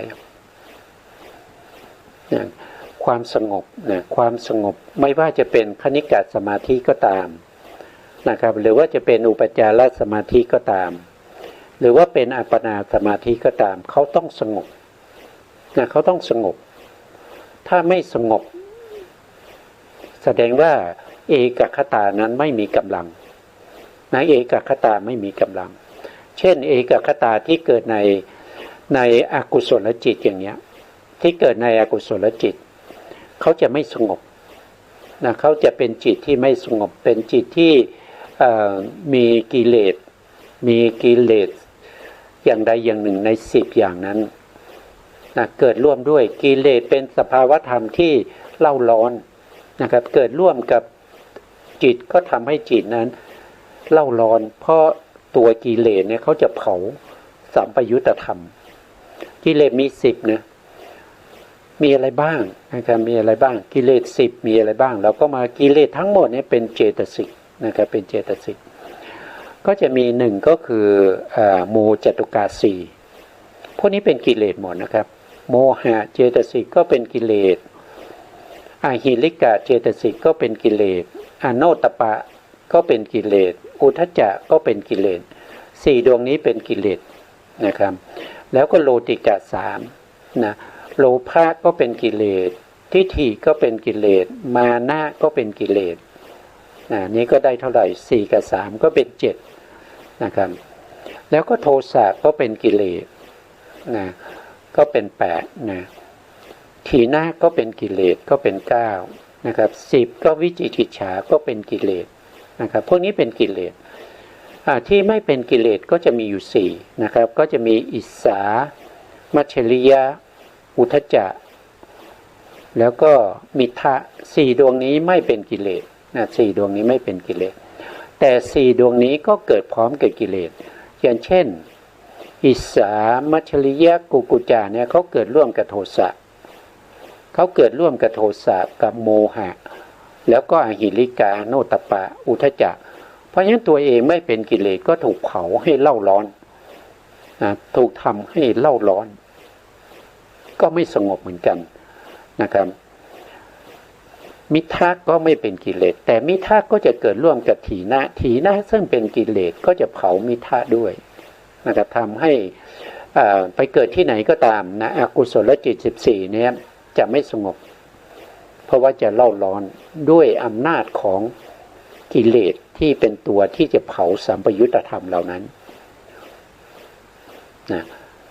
แต่เขามีอะไรเขามีคณิกะสมาธินะครับเขามีคณิกะสมาธิคณิกะสมาธิของเขาก็ไม่สงบนะมีแต่ไม่สงบนะอันนี้ต้องบุคคลที่เป็นปัญญาที่จะรู้ได้นะครับเป็นบุคคลที่มีปัญญาที่เราเรียกว่าเป็นบัณฑิตนะเพราะว่าอาการสงบเนี่ยที่ปรากฏอยู่ในใจเนี่ยถ้าไม่มีปัญญาก็จะมองไม่เห็นนะจะมองไม่เห็นว่าจิตมีความสงบจิตที่ถูกกิเลสแผดเผานะครับแล้วก็เศร้าหมองเนี่ยถ้าไม่ใช่ผู้มีปัญญาก็จะมองไม่เห็นก็จะเป็นไปกับกิเลสเป็นไปกับกิเลสโดยไม่สามารถที่จะแยกได้ว่าอันนี้เป็นสภาวธรรมที่เป็นกิเลสเราไม่ใช่กิเลสกิเลสไม่ได้เป็นเรานะครับเพราะฉะนั้นผู้มีปัญญาเท่านั้นที่จะแยกได้นะครับต่อไปในข้อที่4นะครับสุขปัฏฐฐานามีสุขเวทนาเป็นเหตุใกล้เอกคตาคือสมาธิต้องมีสุขเวทนาเป็นเหตุใกล้นะครับเอกคตาคือสมาธิถ้าเราพูดไปสมาธิเนี่ยเกิดด้วยอะไรก็เกิดด้วย1คืออวิปปิสารอวิปปิสารคืออะไรคือความไม่เดือดร้อนใจความไม่เดือดร้อนใจนั่นหมายถึงว่าจะต้องเป็นผู้มีศีลนะถ้าเราผิดศีลเนี่ยเราจะเดือดร้อนใจเราจะมาเจริญสมาธิไม่ได้นะอวิปปิสารก็คือเราจะต้องมีศีล ศีลก็จะมีทั้งที่เป็นจารีตศีลแล้วก็วารีตศีลเราไม่ผิดศีลถ้าเรามานั่งสมาธิเราก็ไม่มีกังวลในเรื่องของถ้าเราไปทะเลาะกับคนอื่นมาเนี่ยเราจะนั่งไม่สงบนะเพราะฉะนั้นต้องมีอาวิปปิสารนั่นก็คือความไม่เดือดร้อนใจเป็นเหตุใกล้นะอาวิปปิสารปราโมทย์ต้องมีปราโมทย์มีปราโมทย์แล้วก็มีสุขมีสุขมีปัสสัทธิพวกนี้เป็นเหตุให้เกิดสมาธิทำให้สมาธินั้นมีกำลังแต่ในที่นี้ท่านมุ่งหมายเอาตัวสุขนี้เป็นเหตุใกล้ให้เกิดสมาธิคือเอกคตาต่อไปในลักษณะที่จตุกะของปัญญาเอกคตานี้เป็นย้อนกลับมานิดหนึ่งนะครับเอกคตาเจตสิกเนี่ยเขาเป็นเจตสิกประเภทที่เป็นเขาเรียกว่าเป็นสัพพะจิตตสาธานาเจตสิก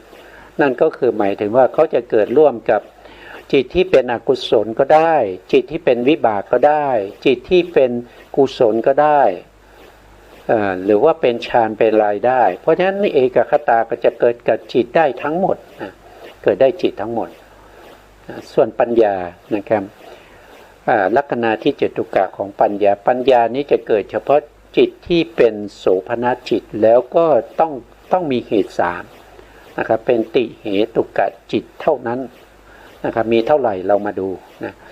มีเท่าไหร่นะครับว่าปัญญาไม่เกิดร่วมกับอกุศลเพราะฉะนั้นเราก็ไม่สนใจนะปัญญาไม่เกิดร่วมกับเหตุกะจิต18เราก็ไม่เอานะครับปัญญาจะเกิดร่วมกับมหากุศลที่เป็นญาณสัมปยุตก็มีอยู่4ดวงข้างหน้านะครับดวงที่1ดวงที่2ดวงที่5แล้วก็ดวงที่6นะครับแล้วก็เกิดร่วมกับมหาวิบาก4ดวงข้างหน้าเหมือนกันนะครับเกิดร่วมกับมหากิริยานะครับ4ดวงข้างหน้าเพราะฉะนั้นตรงที่เป็นกามาวจรโสภณจิต24เนี่ยมีปัญญาประกอบอยู่12ดวงนะครับมีปัญญาประกอบอยู่12ดวงนะครับแล้วก็ในส่วนที่เป็นมหคตะมีอยู่27ในมหคตะเนี่ยจะต้องมีปัญญาทั้งหมดเลยนะมีปัญญาทั้งหมดนะแล้วก็ในโลกุตระนะโลกุตระก็เช่นเดียวกันนะครับต้องมีปัญญามีปัญญามรรคจิต4หรือ20ต้องมีปัญญาทุกดวงนะแล้วก็ผลจิต4หรือ20ก็ต้องมีปัญญาทุกดวงเหมือนกันนะครับก็มีทุกดวงนะรวมแล้วเนี่ยก็จะมีอยู่47ดวงนะครับ47นะครับก็คือ12นะ12บวกกับ27ก็เป็นเท่าไหร่12บวกกับ27ก็เป็น39นะ39บวกอีก8ก็เป็น47นะครับก็จะมีอยู่47ดวงด้วยกันนะเขามีลักษณะก็คือธรรมาสภาวะปฏิเวทลักขณามีความรู้แจ้งซึ่งสภาวธรรมเป็นลักษณะปัญญารู้แจ้งซึ่งสภาวธรรมนั้นคือได้แก่อะไรก็คือได้แก่วิเศษลักษณะของสังขารธรรมของสังขารธรรมก็คือธรรมที่ถูกปรุงแต่งด้วยปัจจัย4ไม่ว่าจะเป็นจิตเป็นเจตสิกแล้วก็เป็นรูปเขาต้องรู้ลักษณะของสภาวธรรมเหล่านี้ที่เรียกว่าเป็นวิเศษลักษณะอย่างเช่นรู้สภาวธรรมของปฐวีนั่นก็คือรู้ถึงความแข็งความอ่อนของธาตุดินอย่างเนี้ยตัวรู้คือตัวปัญญานะครับตัวปัญญาที่เข้าไปรู้นะเพราะปัญญาเป็นผู้ที่รู้แจ้งในสภาวธรรมเหล่านั้น แต่ถ้ารู้ด้วยวิญญาณก็รู้ได้ส่วนหนึ่งแต่ไม่รู้แจ้งถ้ารู้ด้วยสัญญาก็รู้ได้ส่วนหนึ่งแต่ก็ไม่รู้แจ้งเหมือนกับปัญญาจะเป็นผู้รู้แจ้งเพราะฉะนั้นวิปัสสนาทั้งหลายเนี่ยตัวที่เราต้องเจริญให้มีขึ้นนั่นก็คือตัวปัญญานะครับตอนแรกเนี่ยเราก็ใช้สติในการที่จะกำหนดรู้ถึงสภาวธรรมเหล่านั้นแต่เมื่อเรากำหนดรู้ไปนานๆสมาธิได้กำลังนะครับเป็นอุปจารสมาธิอุปจารสมาธินั้นก็เป็นเหตุเป็นปัจจัยให้เกิดปัญญาที่เข้าไปรู้ถึงสภาวธรรมรูปนามตามที่สติกำหนดรู้มาก่อนนะปัญญาจะเกิดทีหลังนะต่อไปนะครับโมหันทะกาละวิถังสนะละสามีการกำจัดความมืดนั่นเองเป็นกิจเมื่อปัญญาเกิดขึ้นความมืดก็คือหมายถึงอวิชชาก็ต้องหมดไปเมื่อมีปัญญาถ้าไม่มีปัญญานั่นแสดงว่าเราก็มีอวิชชาก็คือความมืดนะครับในที่นี้นะซึ่งเป็นธรรมที่เป็นปฏิปักษ์ต่อกันปัญญาจะเป็นปฏิปักษ์ต่อโมหะคืออวิชชาต่อไปนะครับสัมโมหะปัจจุปฐานามีความไม่หลงผิดหรือไม่เห็นผิดเป็นอาการปรากฏในปัญญาของบัณฑิตนะก็คือความไม่หลงผิดนั่นก็คืออวิชชานั่นเองที่หลงผิดถ้าเห็นผิดนะครับเห็นผิดก็เป็นทิฏฐินะครับมีทั้งทิฏฐิพูดง่ายๆก็คืออกุศลทั้งหลายนะครับอกุศลจิตทั้งหมดเลย14ดวงนะครับมีทั้งหลงผิดแล้วก็เห็นผิดด้วยนะเพราะฉะนั้นถ้ามีปัญญาเนี่ยก็กำจัดอกุศลจิตเหล่านั้นนะครับไม่ให้เกิดขึ้นนะต่อไปนะครับสมาธิปัฏฐฐานามีสมาธิเป็นเหตุใกล้นะครับปัญญาจะเกิดขึ้นได้ก็ต้องอาศัยสมาธิถ้าสมาธิเป็นคณิกะสมาธิที่ไม่มีกำลังอย่างเช่นอกุศลเนี่ยอกุศลมีสมาธิเหมือนกันแต่เป็นสมาธิที่เป็นคณิกะสมาธิไม่มีกำลังปัญญาเกิดไม่ได้นะครับเพราะฉะนั้นอกุศลก็ล่าเริงสนุกสนานนะแต่ถ้าเมื่อไหร่สมาธิเข้าถึงอุปจารสมาธิเมื่อนั้นปัญญาก็จะเกิดขึ้นอกุศลก็จะต้องถดถอยอกุศลก็ต้องถูกปัญญากำจัดไปนะอันนี้เป็นลักษณะที่จตุกะของปัญญาบางท่านอาจจะถามว่าถ้าเราเข้าฌานเนี่ยฌานก็มีปัญญาเหมือนกันไม่ใช่หรือในปฐมฌานทุติยฌานก็มีปัญญาเหมือนกันใช่ไหมแล้วทำไมเวลาเราเข้าฌานแล้วเรารู้ได้อย่างเดียวล่ะรู้อารมณ์ได้อย่างเดียวนะครับไม่สามารถที่จะรู้แจ้งอารมณ์อื่นๆได้ไม่เหมือนกับคณิกะสมาธิก็ตอบว่ากำลังของสมาธิไม่เหมือนกันนะครับกำลังของสมาธิที่เราเข้าฌานเนี่ยกำลังของสมาธิจะมากแล้วก็แก่กล้าทำไมต้องเข้าฌานก็เข้าฌานเนี่ยฌานเนี่ยเป็นบาตรใช่ไหมครับเป็นบาตรให้เกิดอิทธิฤทธิ์เรียกว่าฌานเหล่านี้เป็นบาตรให้เกิดอภิญญาได้นะถ้าเป็นคณิกะสมาธิเนี่ยไม่สามารถที่จะทำให้เกิดอภิญญาได้นะไม่สามารถที่จะเป็นบาตรให้เกิดอภิญญามีฤทธิ์ได้ นะถ้าเข้าถึงอัปปนาก็จะทำให้สามารถที่จะได้อภิญญาแต่คณิกะสมาธิถึงแม้ว่าในขณะที่เราปฏิบัติวิปัสสนาเนี่ยเราไม่ได้ใ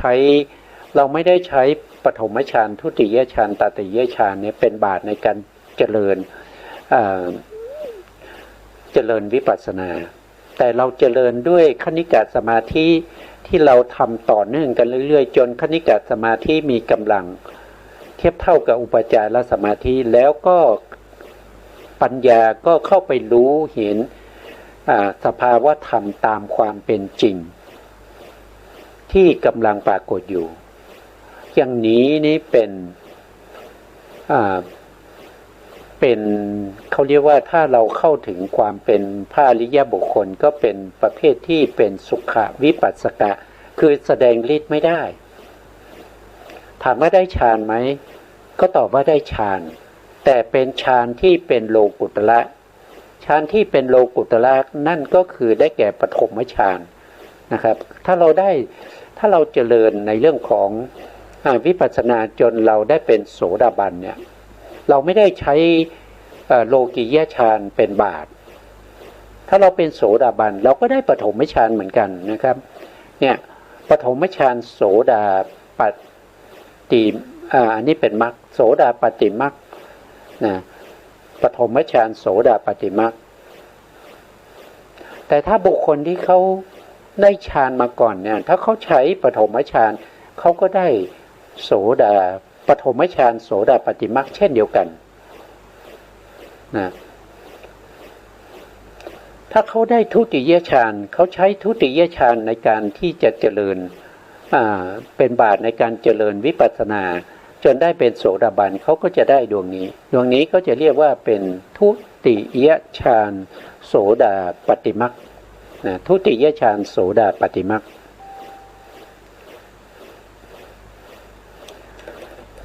นะแต่ถ้าเขาใช้ตติยฌานนะครับตติยฌานที่เป็น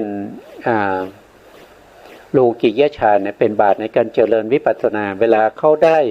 โสดาปฏิมรรคก็จะเป็นตติยฌานโสดาปฏิมรรคนะถ้าเขาใช้จตุทัชฌานที่เป็นโลกิยะเนี่ยเจริญวิปัสสนาแล้วก็ได้โสดาปฏิมรรคก็เรียกว่า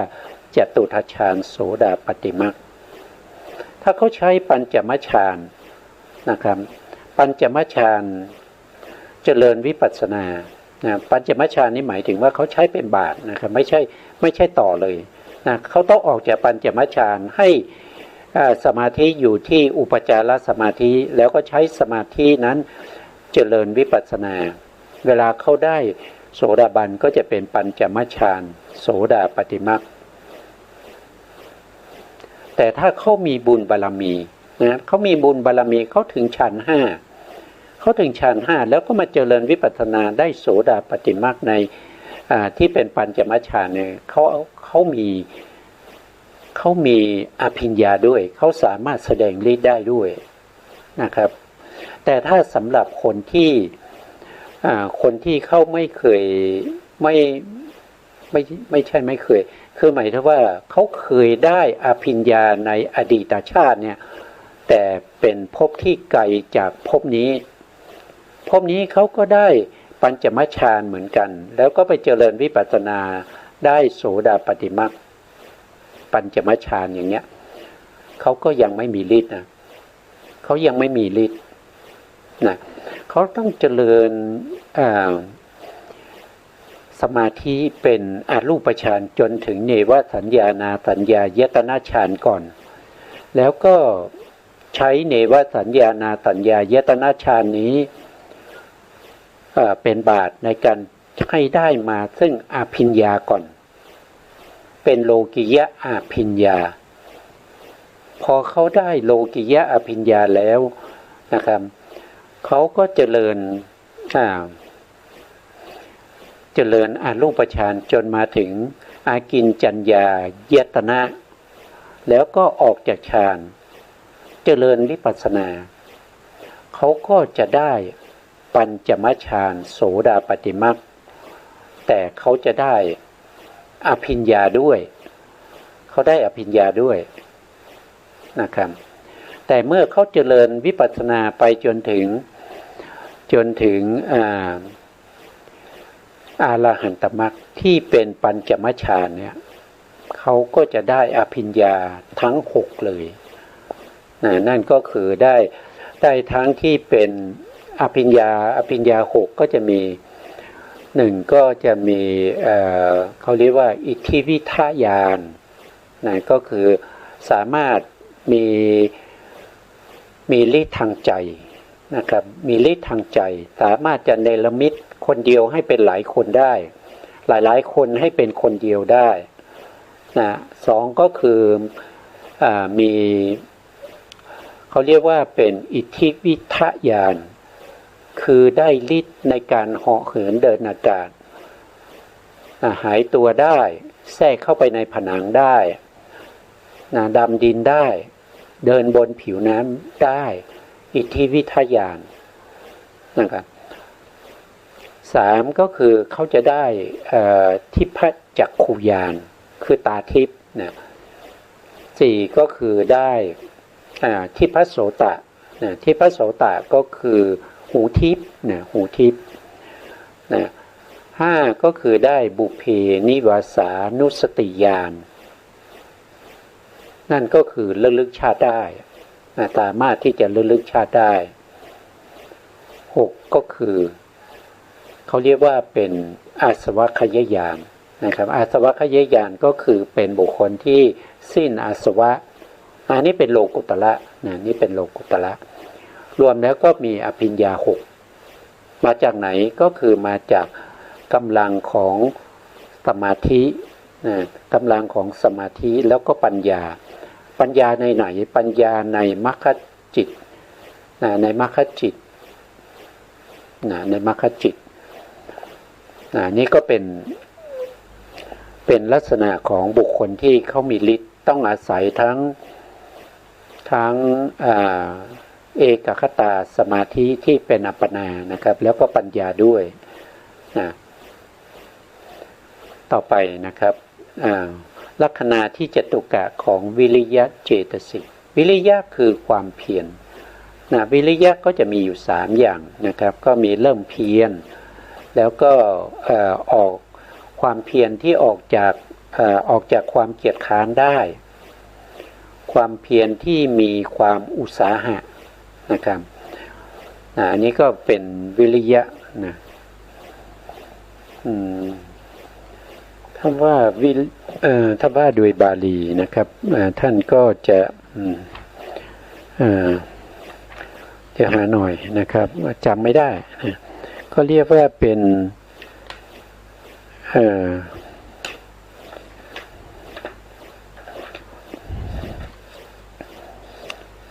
ก็เรียกว่าอาละพัทธาตุอาละพัทธาตุแล้วก็ผมจำบาลีไม่ได้นะครับก็จะมีอยู่3ระดับนะครับระดับที่เริ่มเพียรนะครับแล้วก็ระดับที่ออกจากความเกียจค้านได้แล้วก็ระดับที่วิริยะที่ก้าวหน้านะครับที่มีกำลังนะครับ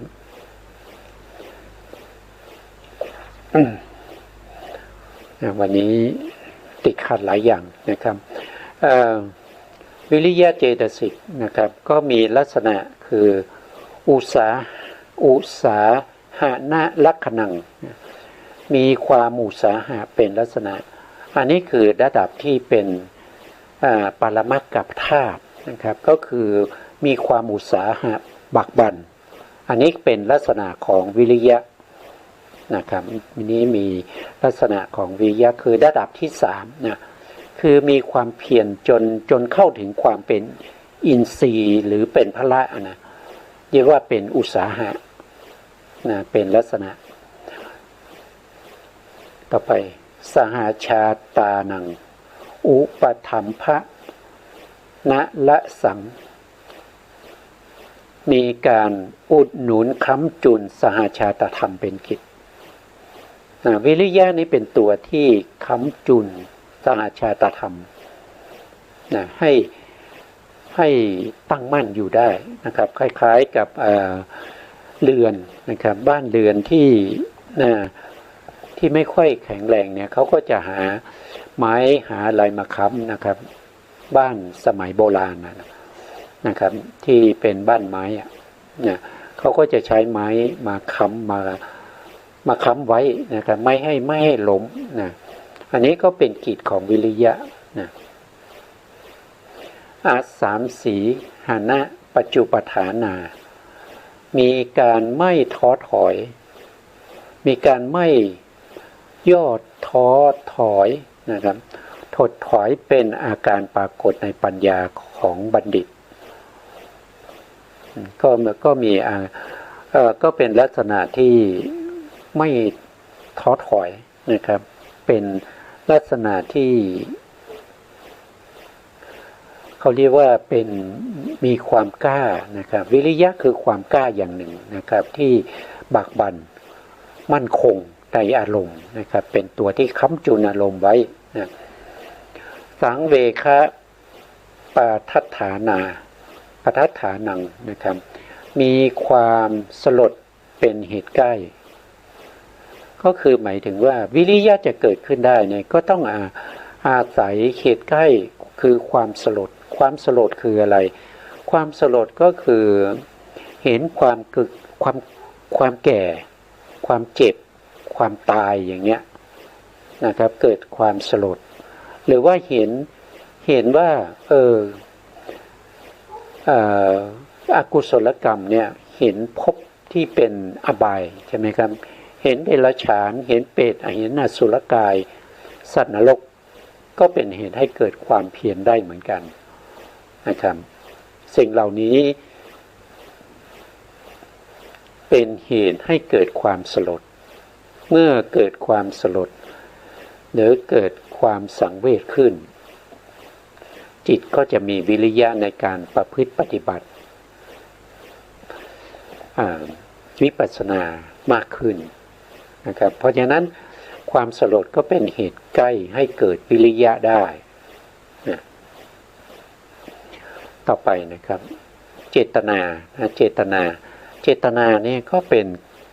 เจตนานี้เป็นกรรมนะครับเป็นกรรมว่าโดยกรรมก็จะมีอยู่สองอย่างนะครับอันหนึ่งก็คือสหชาตกรรมสหชาตกรรมก็คือกรรมที่เกิดร่วมกับสัมปยุตธรรมนั้นก็คือตัวเจตสิกนะเจตสิกเป็นสัพพะจิตตสาธารณะนะครับก็จะเกิดร่วมกับจิตทุกดวงนะครับจะขาดจากเจตนาไม่ได้นะครับ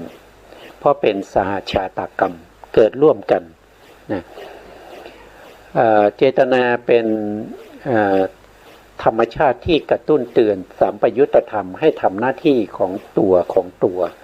ใครมีหน้าที่อะไรเขาก็จัดแจงให้เจตสิกแต่ละดวงนี้ทำหน้าที่ของเจตสิกนั้นให้บริบูรณ์ถ้าว่าไปเจตนาก็เหมือนกับแม่ทัพนะแม่ทัพนะแล้วก็อีกอันหนึ่งเจตนาก็คือเป็นนานักคณิกกรรม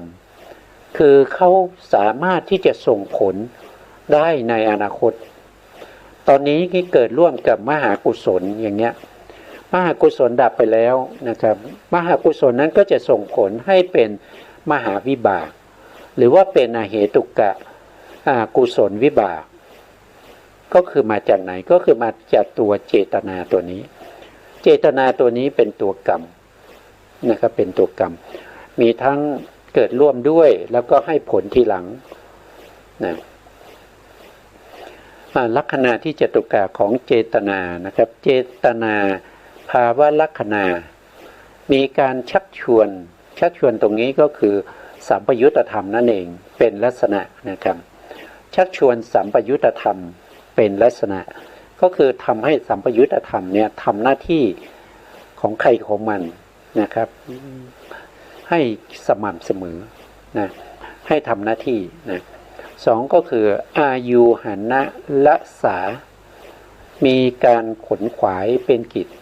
อายุหันะนี้ก็ประมวลมาก็ได้นะครับประมวลมาก็คือทำให้ผลน่ะเกิดขึ้นนะครับประมวลมาซึ่งผลของเจตนา นะครับเช่นในปฏิสนธิการนะครับเจตนาที่เกิดร่วมกับมหากุศลก็ต้องมาเกิดเป็นมนุษย์นะเจตนาที่เกิดร่วมกับฌานจิตก็ต้องไปเกิดเป็นพรหมนะถ้าเป็นเจตนาที่เกิดในมรรคจิตก็จะทำให้อย่างเช่นโสดาบันก็จะตัดภพตั้งแต่ภพที่8ไปจะไม่เกิดอีกจะเกิดแค่7ครั้งในกามภูมิอย่างเงี้ยถ้าเป็นอรหันตเจตนาที่อยู่ในอรหันตมรรคก็จะตัดภพทั้งหมดเลยไม่ว่าจะเป็นกามภพรูปภพอรูปภพทั้งหมดก็จะถูกตัดหมดนะครับอันนี้คือการส่งผลของเขาเป็นการประมูลอายุหนะเป็นการประมวลมาหรือว่าเป็นขนขวายมาซึ่งผลของเจตนาอันนี้เป็นกิจของเขาเนี่ยเป็นกิจของเขาทำหน้าที่อย่างนี้นะต่อไปนะครับสังวิธานะปัจจุปทานามีการจัดแจงเป็นผลปรากฏในปัญญาของบัณฑิตนะครับจัดแจงเป็นผลนั้นก็คือได้แก่มหาวิบากนะมหาวิบากที่เป็นผลของเจตนาที่เกิดในมหากุศลอย่างเงี้ย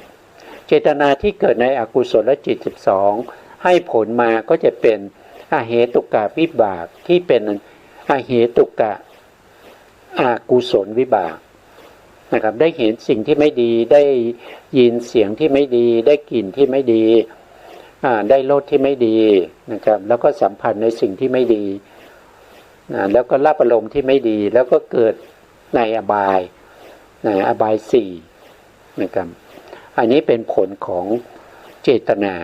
ที่เกิดในอกุศลจิตผู้มีปัญญาก็จะรู้ได้เมื่อเห็นเดรัจฉานเขาก็จะรู้ว่าที่เกิดเป็นเดรัจฉานนี้ก็เพราะว่ากรรมนะครับคือตัวเจตนาที่ส่งผลในปฏิสนธิการให้เกิดนะต่อไปนะครับเสสะขันธตายะปัฏฐฐานามีนามขันธ์3ที่เหลือนะครับเป็นเหตุใกล้นามขันธ์3ที่เหลือก็คือได้แก่เวทนาขันธ์สัญญาขันธ์แล้วก็วิญญาณขันธ์เจตนาเขาเป็นสังขารขันธ์นะครับเหตุใกล้ให้เขาเกิดเนี่ยก็คือได้แก่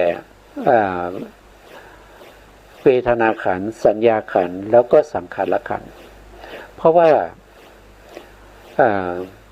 เมื่อเจตนาสัญญาสังขารเกิดขึ้น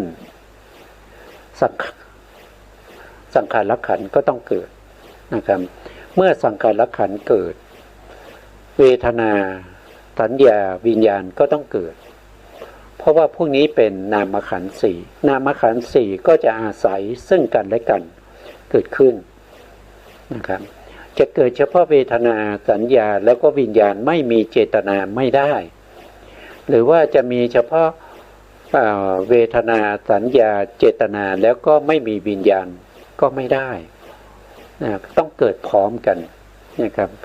นามขันธ์4เพราะฉะนั้นเจตนาเป็นสังขารขันธ์นะครับสังขารขันธ์จะเกิดขึ้นได้ก็ต้องอาศัยนามขันธ์3นั่นก็คือได้แก่เวทนาขันธ์สัญญาขันธ์แล้วก็วิญญาณขันธ์นะ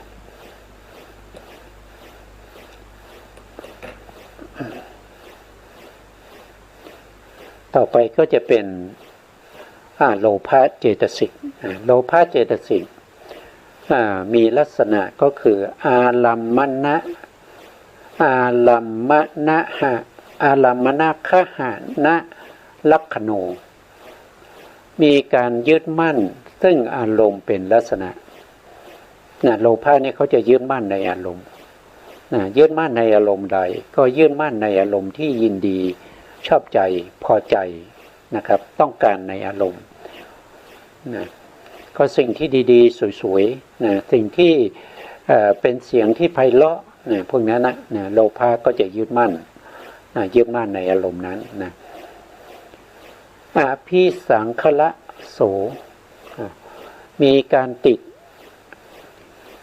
ดใจในอารมณ์นั้นเป็นกิจนะครับเมื่อได้เห็นสิ่งดีๆเขาก็จะยึดมั่นแล้วก็ติดใจในสิ่งที่ได้เห็นติดใจในสิ่งที่ได้ยินความติดใจความขนขวายในการที่จะยึดติดอยู่ในสิ่งเหล่านั้นเป็นกิจของโลภะอาปาลิจาคะปัจจุปทานโนมีการไม่บริจาคเป็นผลเมื่อมีโลภะนะครับการให้ทานก็จะเกิดขึ้นไม่ได้การช่วยเหลือกันก็เกิดขึ้นไม่ได้นะครับเพราะว่าโลภะนี่เป็นตัวที่ตณีนะครับยึดมั่นนะครับไม่เขายึดมั่นยึดมั่นในสิ่งของทั้งหลายไม่ยอมบริจาคให้ใครนะต่อไปสังโยชนิธรรมเมสุอาสาทัศนะปัฏฐฐานโนมีการดูดด้วยความยินดีในสังโยชน์เป็นเหตุใกล้นะครับก็คือยึดมั่นในความมีความยินดีนะครับในการผูกไว้สังโยชน์แปลว่าผูกใช่ไหมครับมียินดีผูกไว้ในกามคุณทั้งหลายในกามคุณคือรูปรสกลิ่นเสียงเหล่านั้นเป็นเหตุใกล้ให้เกิดโลภะนะครับวันนี้เราก็ไว้แค่นี้นะครับเพราะเวลาเราหมด